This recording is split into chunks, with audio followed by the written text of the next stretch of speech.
आज आपल्या धरणगाव तहसील कार्यालयामध्ये जळगाव जिल्ह्याचे आदरणीय पालकमंत्री महोदय, नगराध्यक्ष आपल्या धरणगाव नगरपालिकेचे आदरणीय निलेश भाऊ आणि सक्सेस करिअर अकॅडमी जळगावचे आदरणीय लक्ष्मण पाटील आणि आदरणीय गुलाबराव पाटील यांच्या मदतीने आणि या सर्वांच्या चर्चेमधून आपल्या महाराष्ट्र शासनाच्या महसूल विभागाच्या महाराजस्व अभियान या कार्यक्रमाअंतर्गत जो नाविन्यपूर्ण योजनेचा भाग आहे, त्या अंतर्गत ग्रामीण भागातील शेतकऱ्यांची मुलं आणि ज्यांना शहरी भागाप्रमाणे क्लासेस लावण्याची ज्यांची आर्थिक परिस्थिती नाही, MPSC UPSC तलाठी क्लर्क अशा विविध ज्या परीक्षा स्पर्धा परीक्षा यांचा नेमका अभ्यास कसा करावा याचं मटेरियल उपलब्ध नसतं, मार्गदर्शन त्यांना उपलब्ध नसतं आणि म्हणून आपण महाराजस्व अभियान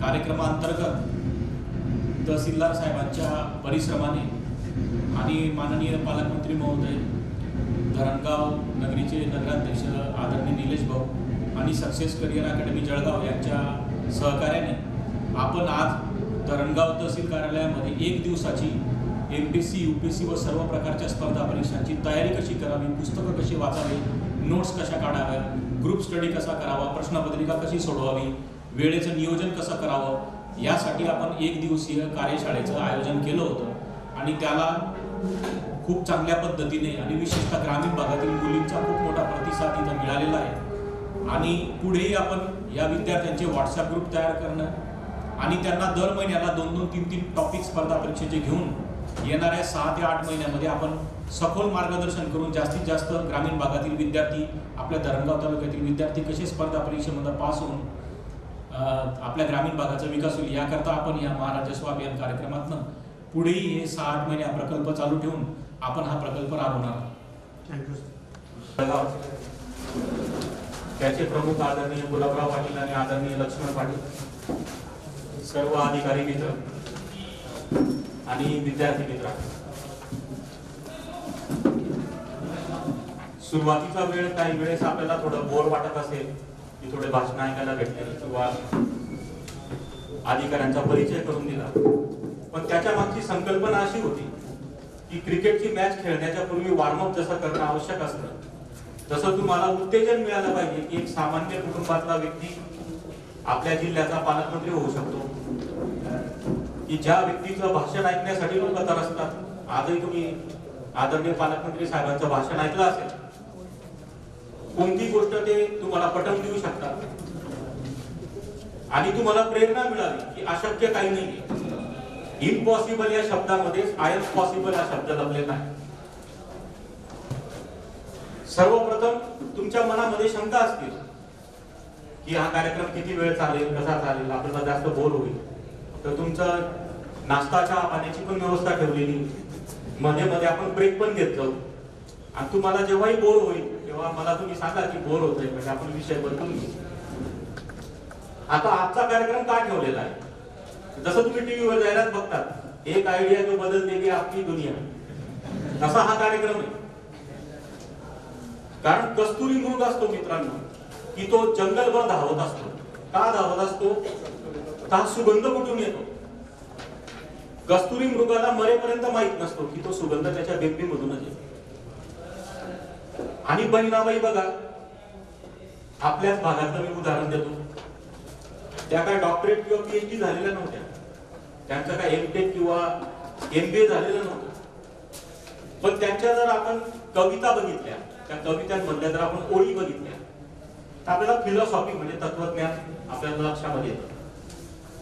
तसंच पालकमंत्री साहेबांनी तुम्हाला एक फार उत्तम संदेश दिलेला आहे, मला आधी काय व्हायचंय ते ठरवा. आज डॉक्टरला जास्त महत्व आहे जगामध्ये किंवा इंजिनियरला जास्त महत्व आहे किंवा IIT मधून जो MTech होतो त्याला जास्त महत्व आहे, म्हणून मी ते केलं पाहिजे असं करू नका. अमुक व्यक्तीने असं केलं म्हणून तसं करू नका. तुमच्यातली आवड, तुम्हाला काय वाटतं, नंतर तुमची कॅपॅसिटी, तुमच्यामध्ये क्षमता किती त्यानुसार. आता उदाहरणार्थ एखाद्या व्यक्तीला जोरात धावता येत नसेल आणि त्याने जर असं ठरवलं की मला ऑलिम्पिक मध्ये धावपटू व्हायचंय, तर ते चुकीचं होईल. किंवा आता एखाद्या व्यक्तीला व्यापार आणि शेतीमध्ये जास्त इंटरेस्ट आहे. आम्ही काही मुलं बघतो समाज जीवनामध्ये फिरताना, काही मुलं अशी असतात की ते फक्त 10वी मध्ये शिक्षण घेत असतात, पण त्यांना गहू कसा पेरावा, झेंडूचे फुलं कसे लावायची, मार्केटमध्ये कसं विकायचं, व्यापाऱ्याकडे कसं जायचं, याचा जबरदस्त कॉमन सेन्स असतं. मग अशा विद्यार्थ्याने तेच काम केलं पाहिजे. आपल्यातली क्षमता ओळखली पाहिजे. ज्या क्षेत्रात तुम्ही काम करता त्याचा तुम्ही सर्वोच्च झाला पाहिजे. जसं सचिन तेंडुलकर 12वी नापास होता, पण तो सर्वोत्कृष्ट फलंदाज जगातला झाला, की ज्याचं स्वप्न शेनवॉलला पडायचं, की हा मला तर कोणत्या बॉलला 6 मारून दिली याची काय गॅरंटी नाही. तसं तुम्ही औरंगाबादला बघत असणार, तारा पान सेंटर नावाचं एक खूप मोठं पानाचं दुकान, की ज्याचे पान दररोज विमानाने अमेरिकेला जातात. म्हणजे कोणतंही क्षेत्र असं नाही की तुम्ही स्वतःला त्याची लाज तुम्हाला वाटली पाहिजे. आणि म्हणून आदरणीय पालकमंत्री साहेब, आदरणीय नगराध्यक्ष साहेब यांना तुमच्या पुढे उभं करून त्यांचा आम्ही सुरुवातीला प्रास्ताविक याच्यामुळे ठेवलं की तुम्ही कोणत्याही क्षेत्रामध्ये पुढे जाऊ शकता. नगराध्यक्ष साहेब जे निलेश भाऊ 15-20 वर्षापूर्वी त्यांची अतिशय साधारण परिस्थिती होती. पूर्वी डिप्लोमाला ऍडमिशन घे, मग BA ला घे, असे 3-4 कॉलेज त्यांनी बदलले. नंतर त्यांना कळलं की माझ्यामध्ये हे चांगले गट्स आहेत, मी लोकांचे प्रश्न चांगले मांडू शकतो. आज बघा ते लोकनियुक्त नगराध्यक्ष आहेत आणि कोणत्याही शहराचा पहिला मान हा नगराध्यक्षांना असतो. आता त्यांचं नाव इतिहासामध्ये जमा झालं. कायमस्वरूपी त्यांना माजी नगराध्यक्ष म्हणून 10 वर्षांनी पण ओळख कायमची राहील. आणि त्यांच्या मुलांना सुद्धा आयडेंटिटी मिळाली, माजी नगराध्यक्षांचा मुलगा आहे. म्हणजे ती आयडेंटिटी महत्वाची. त्याच्यामुळे क्षेत्र निवडताना तुम्ही आधी हे ठरवा की आपल्याला काय व्हायचं. आता अनेक लोकांच्या मनामध्ये प्रश्न असतो की मला अधिकारी का व्हायचं, नाही का, मला अधिकारी का व्हायचं. तर मी तुम्हाला बेस्ट उदाहरण देतो की तुम्ही तहसीलदार बघा, तालुक्याचे व्हिडिओ बघा किंवा पोलीस इन्स्पेक्टर बघा. हे फक्त तहसीलदार किंवा पोलीस इन्स्पेक्टर किंवा व्हिडिओ नसतात. हे डॉक्टर पण असतात, हे इंजिनियर पण असतात, हे शिक्षक पण असतात, हे समाज सुधारक पण असतात. आता मी तुम्हाला पटवून देतो कसा. कोरोनामध्ये मास्क लावा, सोशल डिस्टन्स पाळा, लग्न समारंभामध्ये कमी लोक उपस्थित ठेवा, बाहेरगावी जाऊ नका, बाहेरगावचा पाहुणा येऊ देऊ नका. जर तुम्हाला कोरोना झाला तर तुमच्या कॉन्टॅक्ट मध्ये कोण कोण लोक आलेले होते त्यांची यादी प्रशासनाला द्या. उघड्यावर संडासाला बसू नका. प्रत्येकाच्या घरी संडास हा असला पाहिजे. तुम्हाला मी सोप्या भाषेत मुद्दामून सांगतो की माझा संदेश तुमच्या कानापासून तुमच्या मनापर्यंत गेला पाहिजे. हे अधिकारी समाजामध्ये शिकवत असतो, म्हणजे तो शिक्षकाची पण भूमिका पार पाडतो आणि समाज प्रबोधनात तो समाज सुधारक सुद्धा असतो. आता माझं काही MBBS झालेलं नाही, माझं MSc ऍग्रिकल्चर झालेलं आहे. पण कोरोनाच्या काळामध्ये माझ्यापेक्षा जे उच्च शिक्षित आहेत, MBBS MD डॉक्टर, त्यांना मी सांगायचो की नाही, नांदेड गावामध्ये असा असा कोरोनाचा पॅटर्न आहे, तिथं आपल्याला या गल्ल्यांचे स्वॅब घ्यायला गरजेचं आहे. अमुक अमुक गाव आहे, ते 2 तालुक्याच्या सीमेवर आहे, तिथं बाजाराला लोक नेहमी येतात जातात. अहमदनगर तालुक्याचे लोक तिथं येतात, तिथले लोक अहमदनगर तालुक्यात जातात. अमुक अमुक गावामध्ये मुंबईहून जास्त लोक आलेले आहेत. आपल्याला त्याची कोरोना चाचणी घ्यायची, मॅनेजमेंट हे मी डॉक्टरांना शिकवायचं. मी MBBS होतो का? तसं शिस्त. गर्दी झाली, कोणी रास्ता रोको केलं, मग आम्ही पोलीस प्रोटेक्शन घेऊन तिथं जातो, त्या लोकांना नियंत्रित करतो, त्यांना समजवतो, घरी पाठवतो. म्हणजे तुम्ही शिस्त पण समाजाला लावता. म्हणजे ऑल इन वन. फक्त पाणीपुरी किंवा फक्त कचोरी असं न खाता तुम्हाला सगळं खायचं असेल एका मिसळमध्ये, तर तुम्हाला अधिकारी व्हायला पाहिजे. दुसरं, तुम्हाला अधिकारी का व्हायला पाहिजे. तुम्हाला शिक्षक झाले, डॉक्टर झाले, मी असं कमी लेखत नाही, फक्त तुलना तुम्हाला का करतोय की स्पर्धा परीक्षा का करावी आणि का गरजेची आहे. आणि ग्रामीण भागातल्या विद्यार्थ्यांनी स्पर्धा परीक्षा करणं का महत्वाचं आहे. कारण भारतामधल्या 70% समस्या या ग्रामीण भागाशी संबंधित आहेत. आणि म्हणून ग्रामीण भागातले जर तरुण स्पर्धा परीक्षाच्या माध्यमातून अधिकारी झाले तर आपला देश चांगला पुढे जाऊ शकतो, आपला महाराष्ट्र, आपला जिल्हा पुढे जाऊ शकतो. आणि म्हणून मी तुम्हाला हे सांगतोय की अधिकारी का झाला पाहिजे. की डॉक्टर तुम्ही धरणगाव मध्ये थोडस मोटरसायकल घेऊन फिरा, एका गल्लीत 2 डॉक्टर तुम्हाला भेटतील, एका गल्लीमध्ये 10 वकील मिळतील, एका गल्लीत 100 शिक्षक भेटतील. पण तहसीलदार तालुक्याला एकच असतं. हे तुम्ही लक्षामध्ये घ्या. तुम्ही नेतृत्व करताय. तुम्हाला असं कोणी दिसलं का की रस्त्याने चाललाय, अरे हा तो शिक्षकाचा मुलगा आहे बरं का, असं कोणी अभिमानाने सांगणार नाही, हा डॉक्टरचा मुलगा आहे, अरे तो बघ कलेक्टरचा मुलगा झाला. आणि तुमचे आई वडील जेव्हा रस्त्याने जातील, आई वडिलांना अभिमान कधी वाटतो? पुत्र बाबा ऐसा गुंडा ज्याचा त्रिलोकी जय. तुमच्यावरून तुमच्या आई वडिलांना ओळखलं पाहिजे. अरे ते बघा माझे वडील जेव्हा रस्त्याने जातात ना, ते यशवंत गोसावी सर चाललेत बघा, त्यांचा मुलगा तिकडं प्रांत तेव्हा त्या वडिलांना भारी वाटतं. आणि म्हणून तुम्ही हे पहिले ठरवा की तुम्हाला काय व्हायचंय. दुसरं, तुम्हाला जर एमबीबीएस व्हायचंय, तुम्हाला 90% मिळवावे लागतं. तुम्हाला साधं बीए ला जर ऍडमिशन घ्यायची असेल तर 12वीला कमीत कमी 65-70% पाहिजे. तुम्हाला जर बीएस ऍग्रीकल्चरला ऍडमिशन पाहिजे, तुम्हाला कमीत कमी 70-75% 12वीला पाहिजे. स्पर्धा परीक्षामध्ये तुम्ही जर बघितलं, रिझल्ट बघितला, तर फक्त 50% मार्क तुम्हाला मिळवायचे. पूर्वी स्पर्धा परीक्षा, राज्यसेवा, पीएसआय, एसटीआय किंवा यूपीएससी पास होण्याकरता 70-75% मेरिट लागायचं. आता निगेटिव्ह मार्किंग सिस्टीम आलेली आणि सगळं ऑब्जेक्टिव्ह झालेलं आहे. तर तुम्ही बघणार की ओपनचं मेरिट हे 50% आसपास असतं. फक्त तुम्हाला अभ्यास करायचा आहे शांतपणे. इथं टक्केवारीला महत्व नाही, इथं स्पर्धेला महत्व आहे. आणि स्पर्धा आहे सगळीचकडे स्पर्धा आहे. तुम्ही मुलगी जरी पाहायला गेले तरी स्पर्धा आहे, मुलीला जरी मुलं पाहायला आले तरी स्पर्धा आहे. आलं लक्षामध्ये? गावामध्ये शेती आहे, तिथेही स्पर्धा आहे. कोण चांगली शेती करतं त्याला गावामध्ये जास्त मान असतो. समाजामध्ये चांगलं कोण बोलतं त्याला चांगला मान असतो. पालकमंत्री साहेबांनी काय सांगितलं, ज्याला बोलता येतं त्याचा सडकाचा उगण विकला जातो, तो टकल्याला सुद्धा कंगाव विकू शकतो. आणि ज्याला बोलता येत नाही त्याचा बन्सी गोकुल विकला जातो. तर आधी तुम्ही आत्मविश्वास निर्माण केला पाहिजे. आणि आत्मविश्वासासाठी कोणतं तरी इंजेक्शन बाजारामध्ये उपलब्ध नाही, कोणती गोळी नाही, हे तुम्हालाच तयार करायचं आहे.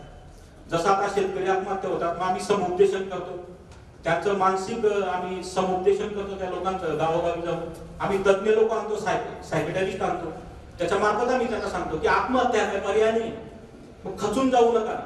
तुम्ही शिवाजी महाराजांचा इतिहास एकदा सगळ्यांनी एकदा तरी वाचला पाहिजे. म्हणजे जगावं कसं हे शिवाजी महाराज आपल्याला शिकवतात.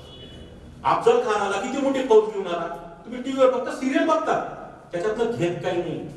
अधिकारी जर तुम्हाला व्हायचं असेल तर अधिकारी हा मधमाशी असतो.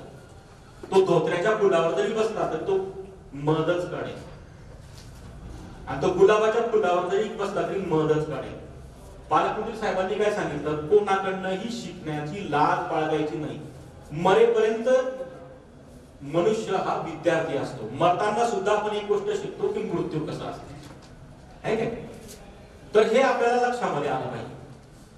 मग तुम्ही फक्त सिरियल बघता, पण त्याच्यानंतर तुम्हाला समजत काही नाही. मग शिवाजी महाराजांनी गनिमी कावा केला होता. अफजल खानाला पहिले थकू दिलं, सगळं फिरू दिलं, येऊ दिलं, त्याला दाखवलं, निरोप पाठवला. त्यांचे जे मंत्रीगण होते त्यांच्या मार्फत निरोप पाठवला की महाराज घाबरलेले, उद्या भेटू, परवा भेटू. अफजल खानाला पहिले सगळं कळवू दिलं आणि पूर्ण तयारीनिशी गेले, वागणं ते खिशामध्ये घालून गेले. आणि जसं अफजल खानाने कवटाळलं तसेच वागणं खिसा मारा. म्हणजे निगेटिव्ह परिस्थितीमध्ये तुम्हाला पॉझिटिव्ह होता येतं ना. तुम्ही टीव्हीवर बघतात काही अपंग आहेत, परंतु त्यांना पद्मश्री पुरस्कार मिळालेला आहे. तुम्ही आता एक कॉम्प्युटरची जाहिरात बघतात ना, कुठल्या तरी आता कॉम्प्युटर प्रोग्रामची जाहिरात आहे बघा, तर ती महिला कोण आहे, दिव्यांग आहे, अपंग आहे. म्हणजे तुम्ही कोणत्याही क्षेत्रामध्ये जाताना पहिले मी कमी आहे हे तुम्ही मनातून काढून टाका. मला 10वीला 76% होते आणि माझ्या एका मित्राला 91% पडले 10वीला. आलं लक्षात? तो आता ग्रामसेवक आहे, मी प्रांताधिकारी. पहिले डोक्यातनं काढून टाका. टक्केवारी म्हणजे काय ते पहिले डोक्यातनं काढून टाका. आपण कसे दिसतो, कसे कपडे घालतो, डोक्यातनं काढून टाका. इतिहासामध्ये असं लिहिलं जात नाही शिवाजी महाराजांना दाढी होती, शिवाजी महाराज मोठे होते, असं नाही लिहिलं जात. स्वराज्याचे संस्थापक म्हणून नोंद आहे. पहिले तुम्ही न्यूनगंड जे तुमच्या डोक्यातले ते पहिले काढून टाका की मी कसा दिसतो, माझे कपडे कसे, माझ्याकडे मुलगी बघेल का. पहिले हे डोक्यात नाही सगळे विचार काढून टाका. पहिले शुद्ध होऊन जा. नंतर ठरवा की मला काय व्हायचंय. सगळ्यांनी एमपीएससी करावी का, मग शेतकरी कोण होईल. म्हणून स्वतःच्या पहिले तुम्ही कॅपॅसिटी ओळखा आणि त्यानुसार मग तुम्ही एमपीएससीच्या अभ्यासाला सुरुवात करा. मी तुम्हाला महत्व पण पटवून दिलेलं आहे का एमपीएससी केलं पाहिजे. आजच्या कार्यक्रमाचं मी तुम्हाला सांगितलेलं आहे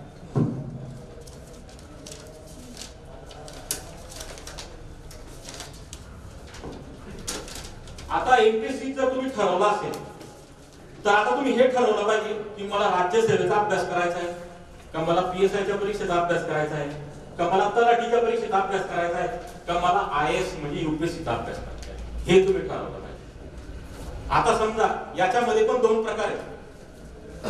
माझी घरची परिस्थिती एकदम उत्तम आहे, माझ्या घरची आर्थिक परिस्थिती चांगली आहे, मला आई वडिलांचा सपोर्ट आहे, त्यांनी मला सांगितलंय की 5 वर्ष तू एमपीएससी झाला नाही झाला तरी कर बेटा, अशी ज्यांची परिस्थिती असेल त्यांनी एकमेव ध्येय राज्यसेवा पकडलं पाहिजे. बरोबर, अगदी प्रॅक्टिकल सांगतोय मी तुम्हाला. ज्यांची घरची परिस्थिती थोडी डाऊन आहे की बेटा तूच तर मोठा आहे घरामध्ये, तुझ्यानंतर 3 मुली लग्नाच्या आहेत, तूच तर आमचा आधार आहे, म्हणजे तुम्हाला नोकरीची गरज आहे, मग तुम्ही जी परीक्षा येईल तिचा अभ्यास करा. मग अशा वेळी कसा अभ्यास केला पाहिजे ते मी तुम्हाला पुढे सांगेन. म्हणजे तुमच्या आर्थिक परिस्थिती काय, तुमच्या घराची, तुमची बुद्धिमत्ता किती आहे, तुम्हाला वाचलेलं किती आठवतं, किती समजतं, हे पण महत्वाचं आहे. लक्षामध्ये घ्या, 10वी 12वीचा अभ्यास करताना पाठांतरला महत्व आहे, किती प्रश्न सोडवता आहे. एमपीएससी यूपीएससी तलाठी कुठली स्पर्धा परीक्षा असेल, इथं तुम्हाला अर्थ काय कळला त्या विषयाचा, त्याच्यावर प्रश्न विचारला जातो. म्हणजे थोडक्यामध्ये इकडं सरळ सरळ बॉलिंग आहे. 10वी 12वी BA BCom PhD MBBS engineering सरळ आहे, सरळ प्रश्न येते. डिस्क्राइब ह्युमन अॅनाटॉमी 30 मार्काचा प्रश्न, सरळ पाठ केलं तुम्ही एमबीबीएस पास, पाठ केलं बीए पास, पाठ केलं बीटेक पास. इकडे तसं नाही, इकडे गुगली, इकडे स्पिन बॉल. तुम्हाला असं वाटतं की भूगोल म्हणजे काय, नद्या कुठून कुठे वाहतात, पर्वतरांगा कुठे, सगळ्यात उंच शिखर कोणते, पाठ केलं म्हणजे एमपीएससी नाही. खालील पैकी कोणती नदी पश्चिम वाहिनी नाही, हा एमपीएससीचा प्रश्न. गुगली म्हणजे खालील पैकी कोणती नदी पश्चिम वाहिनी नाही, असा एमपीएससीचा प्रश्न. 4 पर्याय दिलेले असतात, म्हणजे 3 नद्या पश्चिम वाहिनी असतात आणि 1 नसते, ती तुम्हाला ओळखायची असते. हाच बीए ला प्रश्न विचारला गेला तर कसा विचारला जातो, बीए भूगोलला साधा पश्चिम वाहिनी नद्यांची माहिती द्या, 20 मार्क. हा फरक आहे, हे लक्षामध्ये घ्या. म्हणून एमपीएससी यूपीएससीचा अभ्यास करताना विषय वाचू नका, विषय समजा, त्याच्यातला अर्थ समजा. म्हणजे तुम्हाला अभ्यास कसा, माझ्या बोलण्यातून तुम्हाला हे पण समजत असेल की अभ्यासाची पद्धती काय असतात. मग मी तुम्हाला हे पण सांगितलं आता की राज्यसेवेचा अभ्यास कोणी करायचा, तलाठीचा अभ्यास कोणी करायचा, ज्याला नोकरीची अतिशय अर्जन्सी आहे त्याने जी परीक्षा त्याचा अभ्यास करायचा. आलं लक्षात. आणि तिसरा प्रकार आहे की मला सगळ्या परीक्षा द्यायच्या, मला सगळ्या परीक्षा द्यायच्या, ध्येय माझं उपजिल्हाधिकारी होण्याचंच आहे, पण मला तलाठीची पण द्यायची, मला बँकेची पण द्यायची. मग अशा वेळी काय केलं पाहिजे, अभ्यासाची पद्धत बदलली पाहिजे. ज्याला राज्यसेवा करायची त्याने राज्यसेवेचा सिलेबस त्या तेवढ्याच्याच मागे लागायचा. पण ज्याला सगळ्या परीक्षेचा अभ्यास करायचा आहे किंवा ज्याच्या घरामध्ये नोकरी अर्जंट आहे, त्याला जी परीक्षा आहे त्याचा अभ्यास करायचा आहे, अशा वेळी काय केलं पाहिजे, सगळ्या परीक्षांचा अभ्यासक्रम डोळ्यासमोर ठेवा आणि त्या अभ्यासक्रमामध्ये कॉमन काय आहे ते लक्षात घ्या. कॉमन काय बघा, इतिहास तलाठीच्या पेपरला पण आहे, क्लर्कच्या पेपरला पण आहे, पीएसआयच्या पेपरला पण आहे, राज्यसेवेला पण आहे, यूपीएससीला पण. भूगोल आपण सर्व प्रकारच्या परीक्षांमध्ये, अर्थशास्त्र सर्व प्रकारच्या परीक्षांमध्ये, अंकगणित सर्व प्रकारच्या परीक्षांमध्ये, बुद्धिमत्ता चाचणी सर्व प्रकारच्या परीक्षांमध्ये, पंचायत राज सर्व प्रकारच्या परीक्षांमध्ये, बरोबर. त्यानंतर राज्यघटना सर्व प्रकारच्या परीक्षांमध्ये आहे की नाही आहे.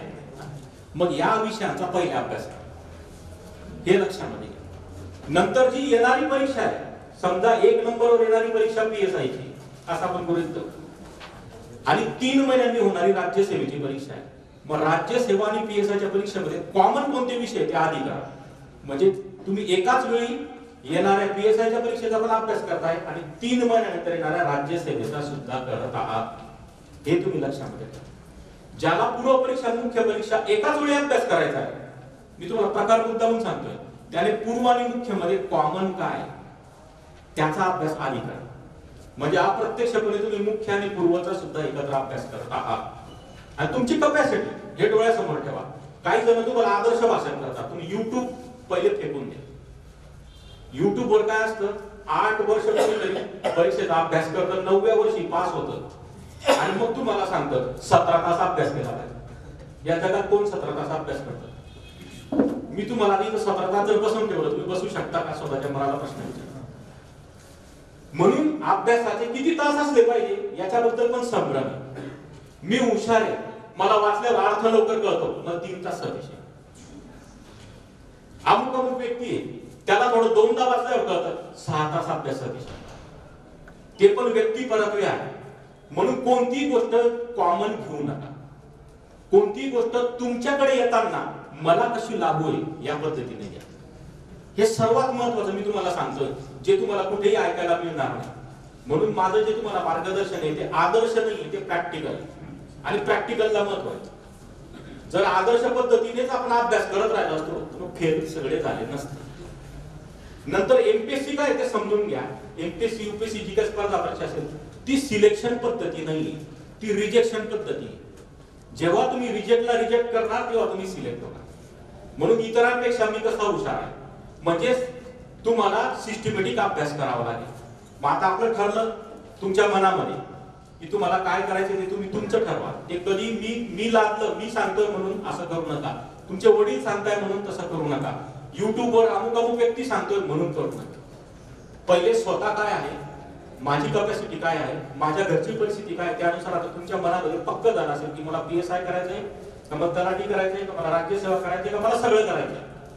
किंवा येणाऱ्या काही दिवसामध्ये ज्या परीक्षा आहेत, आता कोरोनाचा दुसरी लाटची एक शक्यता आहे, तर साधारणतः फेब्रुवारी-मार्च नंतर परीक्षा सुरू होतील. म्हणजे आता तुमच्या हातामध्ये किती महिने आहेत ते ठरवा. त्या महिन्यामध्ये विभाजन करा. या आठवड्यात मी याचा अभ्यास करेल, त्या आठवड्यात त्याचा अभ्यास करेल, किंवा आठवड्याचं विभाजन करा. मी सोमवारी हे करेल, मी मंगळवारी हे करेल, मात्र रविवार हा मोकळा ठेवा. का? तर तिथं तुमचं ग्रुप डिस्कशन झालं पाहिजे. पहिले ग्रुप तयार करा. मला एकट्याला जर मोटरसायकलवर धरणगाव शहर फिरायचं असेल तर 1 तास लागेल. पण आम्ही जर 4 मित्र असेल, आम्ही गल्ल्या वाटून घेऊ आणि 4 मोटरसायकलवर फिरू. आणि मी ज्या गल्ल्या फिरलो त्याच्या नोट्स त्याला द्यायच्या, त्याच्या नोट्स मी घ्यायच्या. ग्रुप डिस्कशन हे तुम्ही लवकर होणार. आणि शक्यतो ऑडिओ व्हिज्युअल एड्स म्हणजे काय, जे डोळ्यांनी दिसतं, कानाने ऐकू येतं, ते लवकर लक्षात राहतं, असं सायकोलॉजीचा अभ्यास सांगतो. म्हणून मी तो फळा ठेवलेला आहे. तुम्हाला समजून सांगणार आहे की अभ्यास कसा करायचा. सगळे जण पुस्तकाची खूप मोठी यादी देतात. तुम्हाला आता मी जी यादी दिलेली त्याच्यामध्ये मी माझं पण मत सांगणार आहे. तर पहिला टप्पा आहे मित्रांनो की अचूक मार्गदर्शन किंवा अचूक नियोजन डोक्यामध्ये असतं. हे पहिली स्टेप आहे स्पर्धा परीक्षा. दुसरा आहे प्रश्नपत्रिकेचं स्वरूप समजून तुमचा अभ्यासक्रम निश्चित करणे. प्रश्नपत्रिकेचं स्वरूप समजून ते का, तर मी तुम्हाला पुढे सांगेल. पुढची स्टेप आहे अभ्यासाची की टॉपिक समजायचा आणि टॉपिकचं पोस्टमॉर्टम करायचं. म्हणजे समजा राज्यघटना आहे, तर राज्यघटनेमध्ये मी काय काय वाचणार आहे हे मला कळलं पाहिजे. पुस्तकं तर 20 उपलब्ध आहे राज्यघटनेवर, मी 20च्या 20 वाचेल का? जर मी बाजारातले सर्व पुस्तकं वाचायचं मनामध्ये ठरवलं तर मी वयाचा 60 वर्ष होईपर्यंत सुद्धा पूर्ण पुस्तकं वाचू शकत नाही.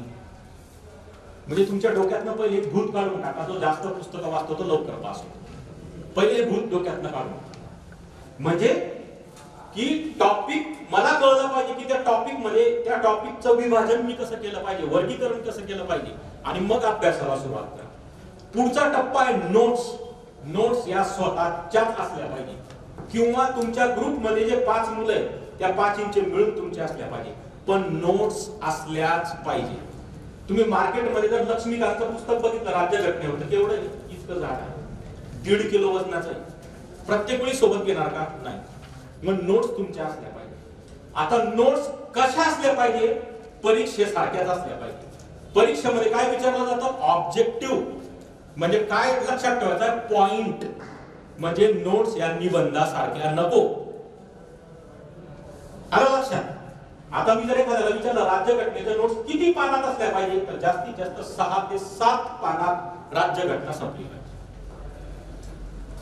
इतिहासाचे नोट्स किती असल्या पाहिजे? तर इतिहासाचे 3 भाग आहेत. मी तुम्हाला सांगितलं ना की विषयाचं पोस्टमॉर्टम तुम्हाला कळलं पाहिजे. तुम्हाला जर विचारलं इतिहास म्हणजे काय, पहिले तुमच्या तोंडातून 3 शब्द आला पाहिजे: प्राचीन भारत, मध्ययुगीन भारत, आधुनिक भारत आणि जगाचा भूगोल. हे 4 झाले. अब जगाचा इतिहास, हे 4 इतिहासाचे. मग प्राचीन भारत मध्ये काय आहे? लगेच तुमच्या डोळ्यासमोर चार्ट आला पाहिजे. सिंधू संस्कृती. नंतर काय आलं? सिंधू संस्कृती नंतर सांगा. सिंधू संस्कृती नंतर काय आलं? महाजनपद. महाजनपद नंतर काय आलं? मौर्य साम्राज्य. मौर्य साम्राज्य नंतर काय आलं? गुप्त साम्राज्य. आणि मध्यंतरी काय आले? दक्षिण भारतामधलं चोल किंवा वाकाटक हे राज्य. मध्ययुगीन भारत. मध्ययुगीन भारताची सुरुवात कुठून झाली? दिल्ली सुलतानशाही. दिल्ली सुलतानशाही झाल्यावर काय आलं? सय्यद, लोधी, मुघल. हे लगेच तुम्हाला कळलं पाहिजे. त्यानंतर आधुनिक भारत. आधुनिक भारताची सुरुवात कुठून होते? 1857 चा उठाव. 1857 च्या उठावानंतर भारतीय राष्ट्रीय काँग्रेसची स्थापना. नंतर भारतीय राष्ट्रीय काँग्रेसचा कालखंड 1885 ते 1905, 1905 ते 1920, 1920 ते 1947. नंतर काय आलं? आधुनिक भारताच्या इतिहासामध्ये क्रांतिकारी चळवळी, समाज सुधारणेच्या चळवळी, वृत्तपत्राचा इतिहास, रेल्वे पोस्ट यांचा इतिहास. नंतर काय? स्वातंत्र्य लढा. आलं लक्षात? आणि नंतर मधल्या घटना काय काय? गोलमेज. त्या अभ्यासाला एंड नाही, हनुमानाची शपथ. म्हणून तुमच्या डोळ्यासमोर लगेच पिक्चर राहिला पाहिजे. उदाहरण सांगतो. धरणगाव मला जळगाव जायचं, कोणत्या मार्गाने जाणार? कोणत्या मार्गाने जाणार? पिंपरी. पिंपरीच्या पुढे कोणतं गाव लागतं? त्याच्या पुढे कोणतं गाव लागतं? तसंच तुम्हाला विषय सांगता आला पाहिजे. हे तुम्ही फक्त लक्षामध्ये घेणं खूप महत्वाचं. आता याच्यानंतर काय नोट्स झाल्या. पुढचा टप्पा आहे ग्रुप स्टडी. ग्रुप स्टडी खूप महत्वाचा आहे. ग्रुप स्टडी का महत्वाचा आहे? आपल्याला प्रश्नपत्रिका सोडवायला का त्रास होतो? कोणी सांगेल? कारण प्रश्नपत्रिका ही तुम्ही नसते काढलेली, दुसऱ्याने काढलेली असते. मग त्याच्यामध्ये काय असतं? गुगली टाकणं, विजन. म्हणून ग्रुप स्टडीला महत्व आहे. 5 मेंदू एकत्र येतात.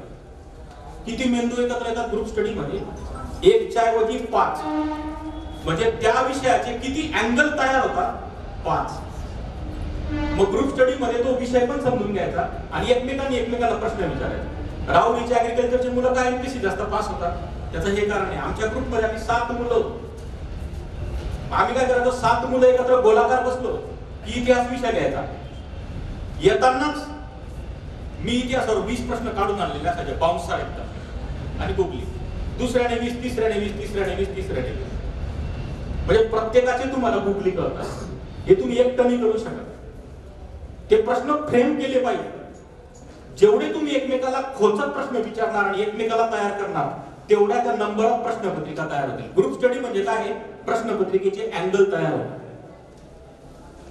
आणि शेवटी काय आहे ग्रुप स्टडीच्या नंतर? प्रश्नपत्रिकेचा सराव. हे खूप महत्वाचं आहे. ग्रामीण भागातले मुलं इथं कमी पडतात 2 गोष्टीमध्ये. एक, सिलेबस समजण्यामध्ये कमी पडतात. अभ्यास त्याचं वर्गीकरण कमी पडतात. जसं मी तुम्हाला इतिहास सांगितलं, प्राचीन, मध्ययुगीन भारत. आता मी राज्य घटनाक्रम सगळं तुम्हाला 5-5 मिनिटात सांगणार आहे, तुम्हाला बोर नाही करणार. तर हे कळलं पाहिजे. अभ्यासक्रम काय, या विषयामध्ये नेमकं काय, याचे टॉपिक किती आहेत हे कळलं पाहिजे. नंबर 1, इथं ग्रामीण भागाचे पोरं कमी पडतात. नंबर 2, कुठे कमी पडतात? प्रश्नपत्रिकेचा सराव. प्रश्नपत्रिकेचा सराव का केला पाहिजे? कोणी मला सांगेल? थोडं बोलत पण राहा, लवकर लेक्चर होईल. अजून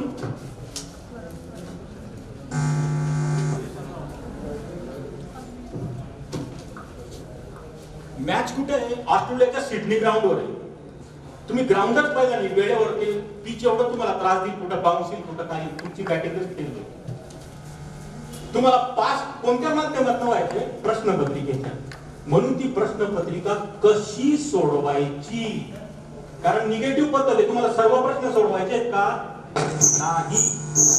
स्पर्धा परीक्षेमध्ये जो सर्व प्रश्नपत्रिका सोडवतो तो 100% नापास होतो. आलं लक्षात? म्हणजे तुम्हाला प्रश्नपत्रिकेचं सुद्धा वर्गीकरण करायचंय. तुम्हाला राऊंड करायचे. पहिल्या राऊंडला मी 1 पासून तर 100 पर्यंत प्रश्न सोडवेल. कोणते? जे मला 100% माहित असतील. हा झाला माझा पहिला राऊंड. माझा दुसरा राऊंड, जे मला सुरुवातीला प्रेशराईज असल्यामुळे कळले नाही आता मी थोडस लक्ष देतोय, मला 50-50 वाटतंय, म्हणजे 4 पैकी मला 2 उत्तर योग्य वाटतायत, तो दुसरा राऊंड करायचा आणि त्याला विशिष्ट टिक मार्क करत जायची. त्याचा तो आकडा असतो, एक नंबरचा प्रश्न तुम्हाला आडलेला आहे, 1 नंबरला गोल करा, लगेच पुढे जा, थांबू नका. जो थांबला तो संपला, कारण तो ट्रॅप असतो. कठीण प्रश्नावर थांबावं विद्यार्थ्याने आणि पुढचे सोडवणे हा ट्रॅप असतो. तुम्हाला हे कळलं पाहिजे. आणि हे सगळं कळणे म्हणजे प्रश्नपत्रिकेचं नियोजन, म्हणून प्रश्नपत्रिकेचा सराव तुम्ही केला. पूर्वी कसं होतं, जेव्हा निगेटिव्ह पद्धत नव्हती तेव्हा प्रश्नपत्रिकेचा सराव का केला जायचा? टाइम मॅनेजमेंटमुळे. आता निगेटिव्ह पद्धतीमुळे प्रश्नपत्रिकेचा सराव का करायचा? Mind management. मी तुम्हाला उदाहरण देतो. 1 ते 100 प्रश्न आहे सामान्य अध्ययन मध्ये, बरोबर, आणि एक CCAT पेपर आहे दुसरा राज्यसेवेचा. आता आपण राज्यसेवेबद्दल बोलू. पहिल्या राऊंड मध्ये मला हे कळून जातं की 1 ते 100 मध्ये माझे 40 बरोबर निघून गेले. मला आता किती पाहिजे? फक्त 10. ही माइंड मॅनेजमेंट. म्हणून प्रश्नपत्रिकेचा सराव वेळ लावून करणे ही शेवटची स्टेप. या स्टेप मधनं तुम्ही गेला पाहिजे. आता टॉपिक वाईज कसं लक्षात घ्यायचं ते मी तुम्हाला आता थोडक्यामध्ये समजावून सांगतो. आता तुलनात्मक अभ्यास करणं खूप गरजेचं आहे. म्हणजे तुमच्या नोट्स किंवा नोट्स कशा काढायच्या, एक दुसरा विषय कसा समजून घ्यायचा, त्याची चिरफाड कशी करायची, त्याचं विभाजन कसं करायचं, 2 आणि पॉइंट कोणते लक्षात घ्यायचे, या तिघांचे एकत्रीकरण मी आता करतो. म्हणजे तुमचा माझाही वेळ वाचेल. आता समजा तुम्ही विषय घेतला भूगोल, भूगोल हा विषय घेतला.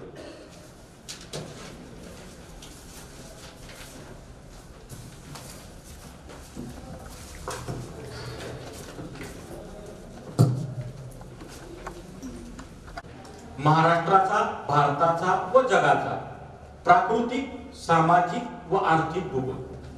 आता मला सांगा, भूगोल म्हणजे तुम्हाला काय कळतं? कोणी सांगेल?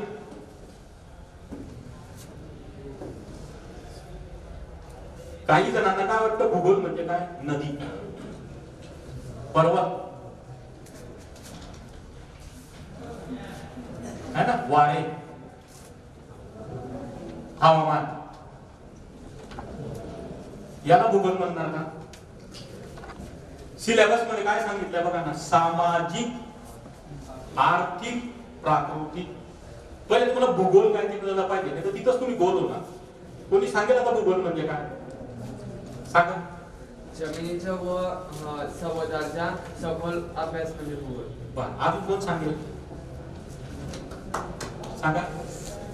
Branch of a social science that deals with the study of surrounding and human demography. बरं, अजून कोण सांगेल? महाराष्ट्रात लोकसंख्येची गणना सर्वाधिक टिंबटिंब जिल्ह्यात आहे. हा भूगोलाचा प्रश्न आहे का अर्थशास्त्राचा आहे? अगदी बरोबर उत्तर आहे. दोघांचा कॉमन प्रश्न आहे. इकॉनॉमिक्स मध्ये पण आणि जॉग्राफी मध्ये. तुम्हाला भूगोल म्हणजे काय ते कळलं पाहिजे. प्राकृतिक भूगोल,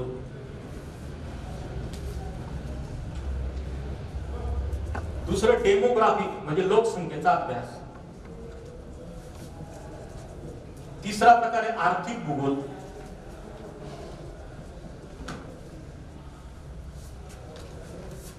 चौथा प्रकार आहे इकॉनॉमिक जॉग्राफी म्हणजे हाच आर्थिक भूगोल, इकॉनॉमिक जॉग्राफी,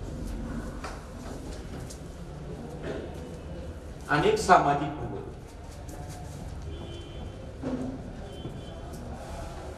प्राकृतिक भूगोल मध्ये कसला अभ्यास असतो? हे नदी, पर्वत, वारे, हवामान, हा प्राकृतिक.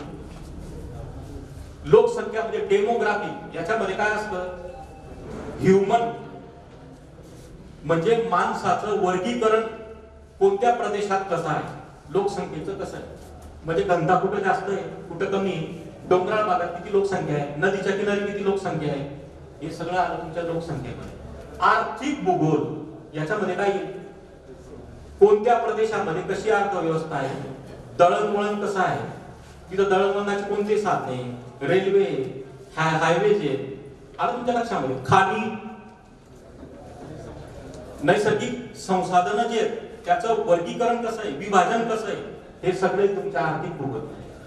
सामाजिक भूगोल मध्ये काही उद्योगधंदे, म्हणजे जळगावमध्ये लोकांचा कोणता प्रमुख व्यवसाय आहे, धुळ्यामध्ये कोणता आहे, मुंबईमध्ये कोणता आहे, तो त्या त्या जॉग्राफीनुसार आहे.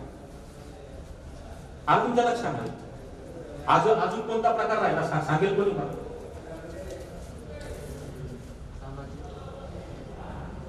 पर्यावरणीय, अजून ह्युमन जॉग्राफी म्हणजे कुठले लोक कसं अन्न खातात, काय किती पिकवतात, त्यांचं राहणीमान कसं आहे, ते ह्युमन जॉग्राफी म्हणजे तुम्हाला आधी हे कळलं पाहिजे. मग भूगोल म्हणजे तुम्हाला एक कळलं की माणसाचं विभाजन हे भौगोलिक प्रदेशानुसार, तिथल्या हवामानानुसार, तिथल्या पर्वतरांगेनुसार, तिथं सखल मैदानानुसार कसं आहे. तर तुम्हाला याच्याकरता थोडंसं इतिहासामध्ये जावं लागेल समजण्याकरता. कसं तर सुरुवातीला सिंधू संस्कृती किंवा बाकीच्या ज्या संस्कृत्या आहेत, म्हणजे सुरुवातीचं सिव्हिलायझेशन हे नागरीकरण नदीच्याच किनारी का झालं? कारण तेव्हा कृषी अर्थ हे मेन होतं आणि ते कशावर अवलंबून होतं? पाण्यावर. त्यांना रस्ते किंवा विमानाची वाहतूक होती का? नाही. मग जलमार्गच होता ना, म्हणून तिथं आधी झाला. आणि तुमच्या लक्षामध्ये तर तुमच्या हे लक्षामध्ये येईल की मानवी वस्त्यांचं विभाजन, त्यांचे उद्योगधंदे, खनिज संपत्ती हे त्या त्या भौगोलिक प्रदेशानुसार कसं आहे हे समजून घेणं म्हणजे भूगोल आहे. म्हणजे भूगोलाचा अभ्यास करताना सर्वप्रथम तुम्ही अभ्यास केला पाहिजे नकाशा. भूगोलाच्या पुस्तकाकडे तुम्ही नंतर वळा, पहिले नकाशे वाचन करा. हे ग्रामीण भागातले पोरं करतच नाही. सरळ सौदीचं पुस्तक विकत घेतात, दातेचं पुस्तक विकत घेतात. अजून कुठलं पुस्तक आहे? सौदी आहे, दाते आहे. अजून कुठलं पुस्तक आहे मार्केटमध्ये? हा सांगा. खतीबचं पुस्तक आहे. म्हणजे तुम्ही काय करता? निबंध वाचायला जाता. निबंधातून भूगोल कळेल का? नकाशाने कळेल. पहिले आपला महाराष्ट्र, आपला देश आणि आपलं जग म्हणजे महाराष्ट्राच्या नकाशाचं पुस्तक, ज्याला आपण ऍटलस म्हणतो. भारताच्या नकाशाचं पुस्तक, जगाच्या नकाशाचं पुस्तक एकदा डोळ्यात घालून घाला. आता तुमच्या लक्षात आलं. थोडक्यामध्ये मी तुम्हाला एक प्रश्न विचारतो. तुम्हाला लक्षामध्ये नकाशे का वाचन केलं पाहिजे? मी तुम्हाला पटवून सांगतो. मग मी तुम्हाला नोट्स कशा काढायच्या भूगोलाच्या तेही थोडक्यामध्ये समजलं. आता मी तुम्हाला प्रश्न विचारतो. खालीलपैकी कोणत्या जिल्ह्यातून राष्ट्रीय महामार्ग 6 जात किंवा आपण असं पकडू जातो?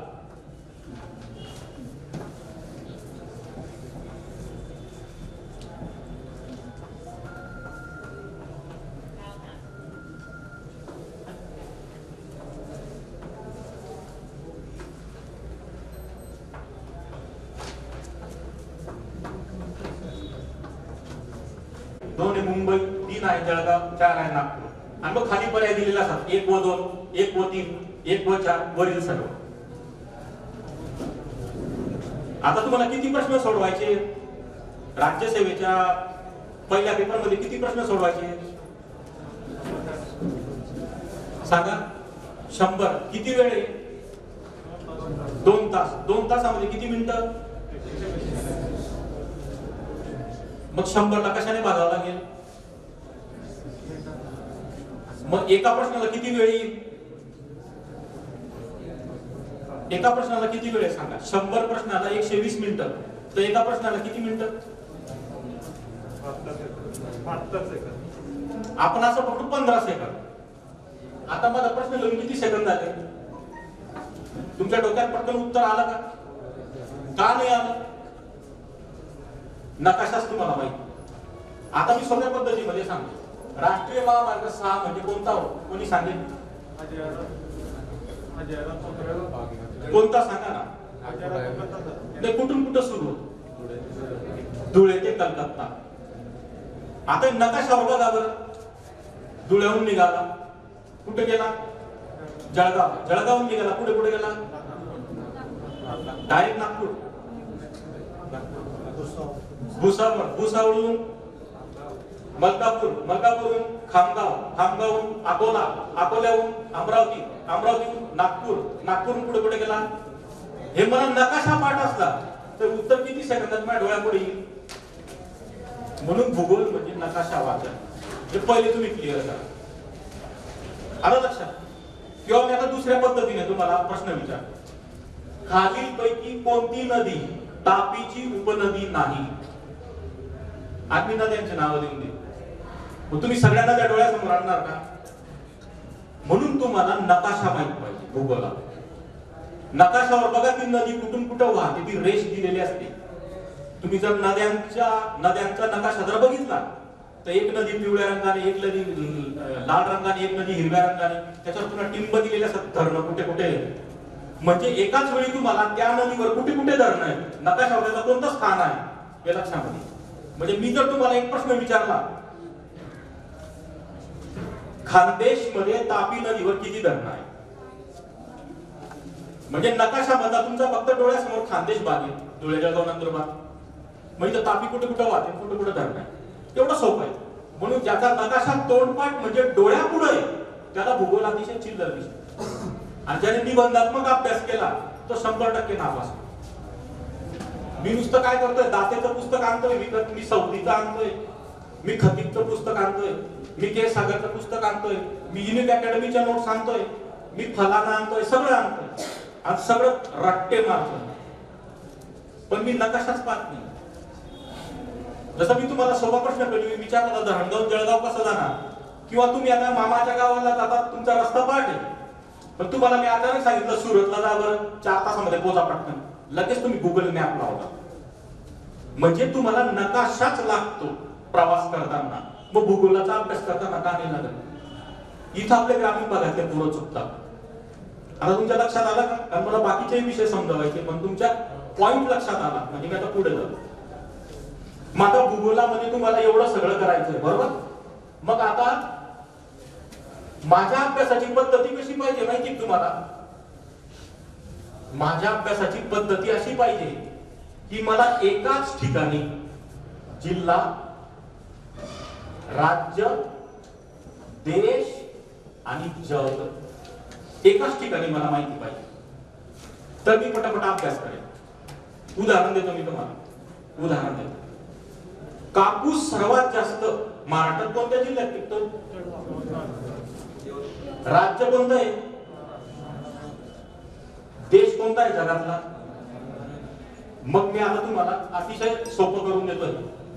म्हणजे बघा अभ्यासाची पद्धती कशी पाहिजे. इकडे लिहा कापूस, इकडे लिहा जिल्हा, म्हणजे तुमचा महाराष्ट्राचा भूगोल झाला. आलं लक्षात? इकडे देश लिहा, देशामध्ये कोणतं राज्य आहे आणि जगात कोणता देश आहे. मी एका शब्दात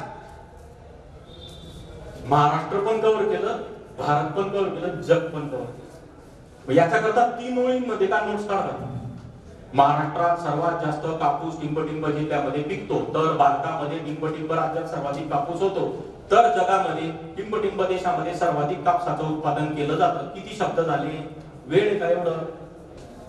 फक्त पॉइंट बस.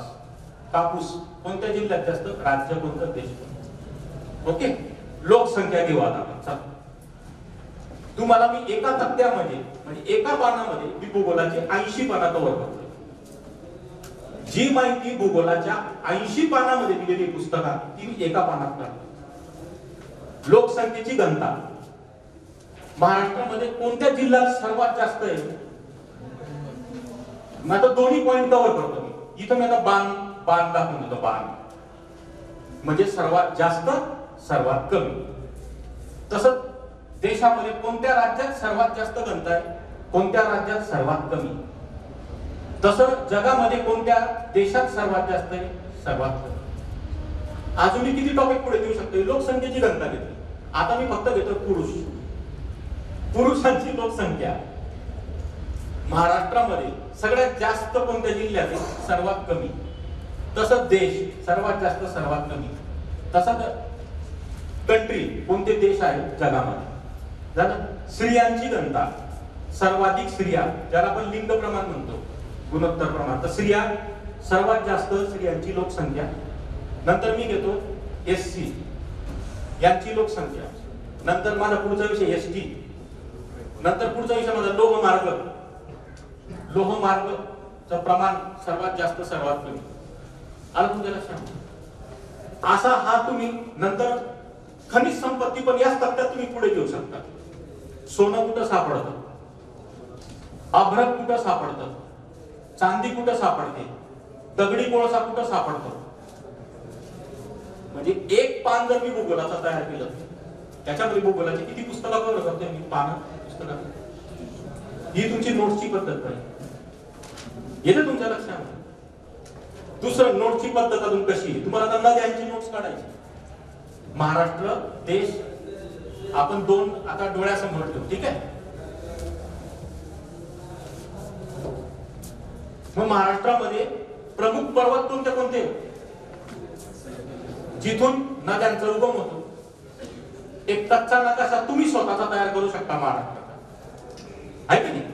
समजा असा आपला हा महाराष्ट्राचा नकाशा आहे. एक एक्झाम्पल दिलं मी तुम्हाला. कुठली पर्वत रांग आहे, कुठून ते वाहतं, आणि याच्या खाली तुम्ही नोट्स काढा. याच्या खाली नोट्स काढताना काढा पूर्व वाहिनी कोणत्या कोणत्या. म्हणजे प्रमुख नद्या आधी घ्या. तापी, प्रमुख नद्या आपण आधी घेऊ. नर्मदा, गोदावरी, कृष्णा, अशा प्रमुख नद्या, ठीक आहे? याच्या किती उपनद्या आहेत, याच्या किती उपनद्या, याच्या किती उपनद्या, याच्या किती उपनद्या, ठीक आहे? याच्यापैकी पूर्व वाहिनी कोणत्या कोणत्या आहेत? तर तुम्ही पूर्व वाहिनीची इकडे एक नोट्स तयार करा, इकडे पश्चिम वाहिनीची करा, ठीक आहे? इकडे खाली धरणं म्हणा, कोणत्या नदीवर कोणते धरणं आहे. याच्याच मध्ये तुम्ही एक टॉपिक घेऊ शकता. सर्वात कमी लांबीची नदी कोणती, सगळ्यात जास्त लांबीची कोणती. आता या नोट्सचं मी परत विभाजन करू शकतो. कोकण, नुसतं कोकण, कोकणामध्ये सगळ्यात लांब नदी कोणती, सगळ्यात कमी लांबीची नदी कोणती, सगळ्यात जास्त लांबीची नदी कोणती, सगळ्यात जास्त उपनदी असलेली नदी कोणती, सगळ्यात कमी उपनदी असलेली नदी कोणती, सगळ्यात जास्त धरणं असलेली नदी कोणती, सर्वात कमी धरणं असलेली नदी कोणती, सगळ्यात जास्त जिल्ह्यातून वाहणारी नदी कोणती, सगळ्यात कमी जिल्ह्यातून वाहणारी नदी कोणती, पूर्व वाहिनी कोणती, पश्चिम वाहिनी कोणती. हे मी फक्त कोकण, खानदेश, मराठवाडा, विदर्भ इथं लिहू शकतो. आता याचा पुन्हा गोषवारा खाली काढा. आपण प्रदेशनुसार काढला, कोकण, खानदेश, मराठवाडा, विदर्भ. त्याच्या खाली राज्य लिहा. मग राज्यामध्ये सर्वात लांब नदी कोणती, सर्वात कमी लांबीची कोणती, सर्वात जास्त उपनदी असलेली कोणती, सर्वात कमी असलेली कोणती, सर्वात जास्त जिल्ह्यातून वाहणारी नदी कोणती, सर्वात कमी कोणती. नंतर तुम्ही अजून पुढे जाऊन त्याच्यामध्ये पुन्हा खाली फक्त शब्द लिहायचे. तुम्हाला तुम्ही जिल्हे लिहू शकता. असा कोणता जिल्हा आहे ज्याला नदीच नाही, किंवा असा कोणता जिल्हा आहे ज्याच्यामध्ये सर्वात कमी नद्या आहेत, असा कोणता जिल्हा आहे ज्याच्यामध्ये सर्वाधिक नद्या आहेत. महाराष्ट्राचा विचार केला तर आता हे झालं एका पानावर तुमचं नद्यांचं महाराष्ट्राचा भूगोल. देशाचा तुम्ही लगेच करू शकता. हिमालयीन नद्या, पठारावरच्या नद्या, अलग पूर्व वाहिनी नद्या, पश्चिम वाहिनी नद्या. आणि ह्या नोट्स काढताना नकाशा तुम्ही डोळ्यासमोर ठेवू शकता. आणि याच्यामध्ये कलरचा वापर करा. नोट्स काढताना काळा पेन, निळा पेन, हिरवा पेन, गुलाबी पेन, असे वेगवेगळे पेन वापरा. सर्वात जास्त असेल तर गुलाबी रंगाने लिहा, कमी असेल तर ते लिहा, किंवा बाण लिहा ना. सर्वात लांबीची जास्त असा बाण करून द्या, म्हणजे हायएस्ट. खालचा बाण करा लोएस्ट. म्हणजे शब्दाचा कमीत कमी वापर करा नोट्स मध्ये, फक्त पॉइंट. जो मूर्ख असेल स्पर्धा परीक्षेचा अभ्यास करणारा तो काही सर्वात उंच शिखर, सर्वात उंच 10 सेकंद वाया घालवतात लिहायला. फक्त बाण करा ना, सर्वात उंच, कळतंय ना आपल्याला. सर्वात कमी म्हणजे अशा तुमच्या जेव्हा पॉइंट नोट्स तयार होतील. आता हे मी तुम्हाला भूगोलाचं सांगितलं. आता राज्यघटना. आता विषयांचे पुन्हा दोन प्रकार आहेत. एक तथ्य असणारा विषय. तथ्य म्हणजे ज्या विषयामध्ये क्लिअर कट पॉइंट आहे किंवा क्लिअर कट शब्द आहे, है की नाही. फॅक्ट आहे, फॅक्ट म्हणजे भूगोल आहे, फॅक्ट आहे. पूर्व वाहिनी कोणती, पश्चिम वाहिनी कोणती. आता राज्यघटना किंवा अर्थशास्त्र हे विषय कसे कन्सेप्च्युअल आहेत, अर्थ समजण्याचे विषय, म्हणजे हे संज्ञांचे विषय, कन्सेप्ट येते तुमच्या लक्षात. भूगोल फॅक्टचा विषय, गणित फॅक्टचा विषय. 2 अधिक 2 4च होते. चंद्रावर जरी गेलं 2 आणि 2 4, अमेरिकेत गेलं तरी 2 आणि 2 4. फॅक्ट आहे त्याच्यामध्ये. भूगोल असेल, गणित असेल, पण अर्थशास्त्र असेल आणि राज्यघटना असेल, पंचायत राज असेल, हे समजण्याचे विषय. इथं जास्त बाउन्सर किंवा ट्विस्ट प्रश्न जास्त विचारले जातात. आता मी तुम्हाला पटवून सांगतो बघा, राज्यघटनेचा अभ्यास कोणी केलाय का थोडाफार?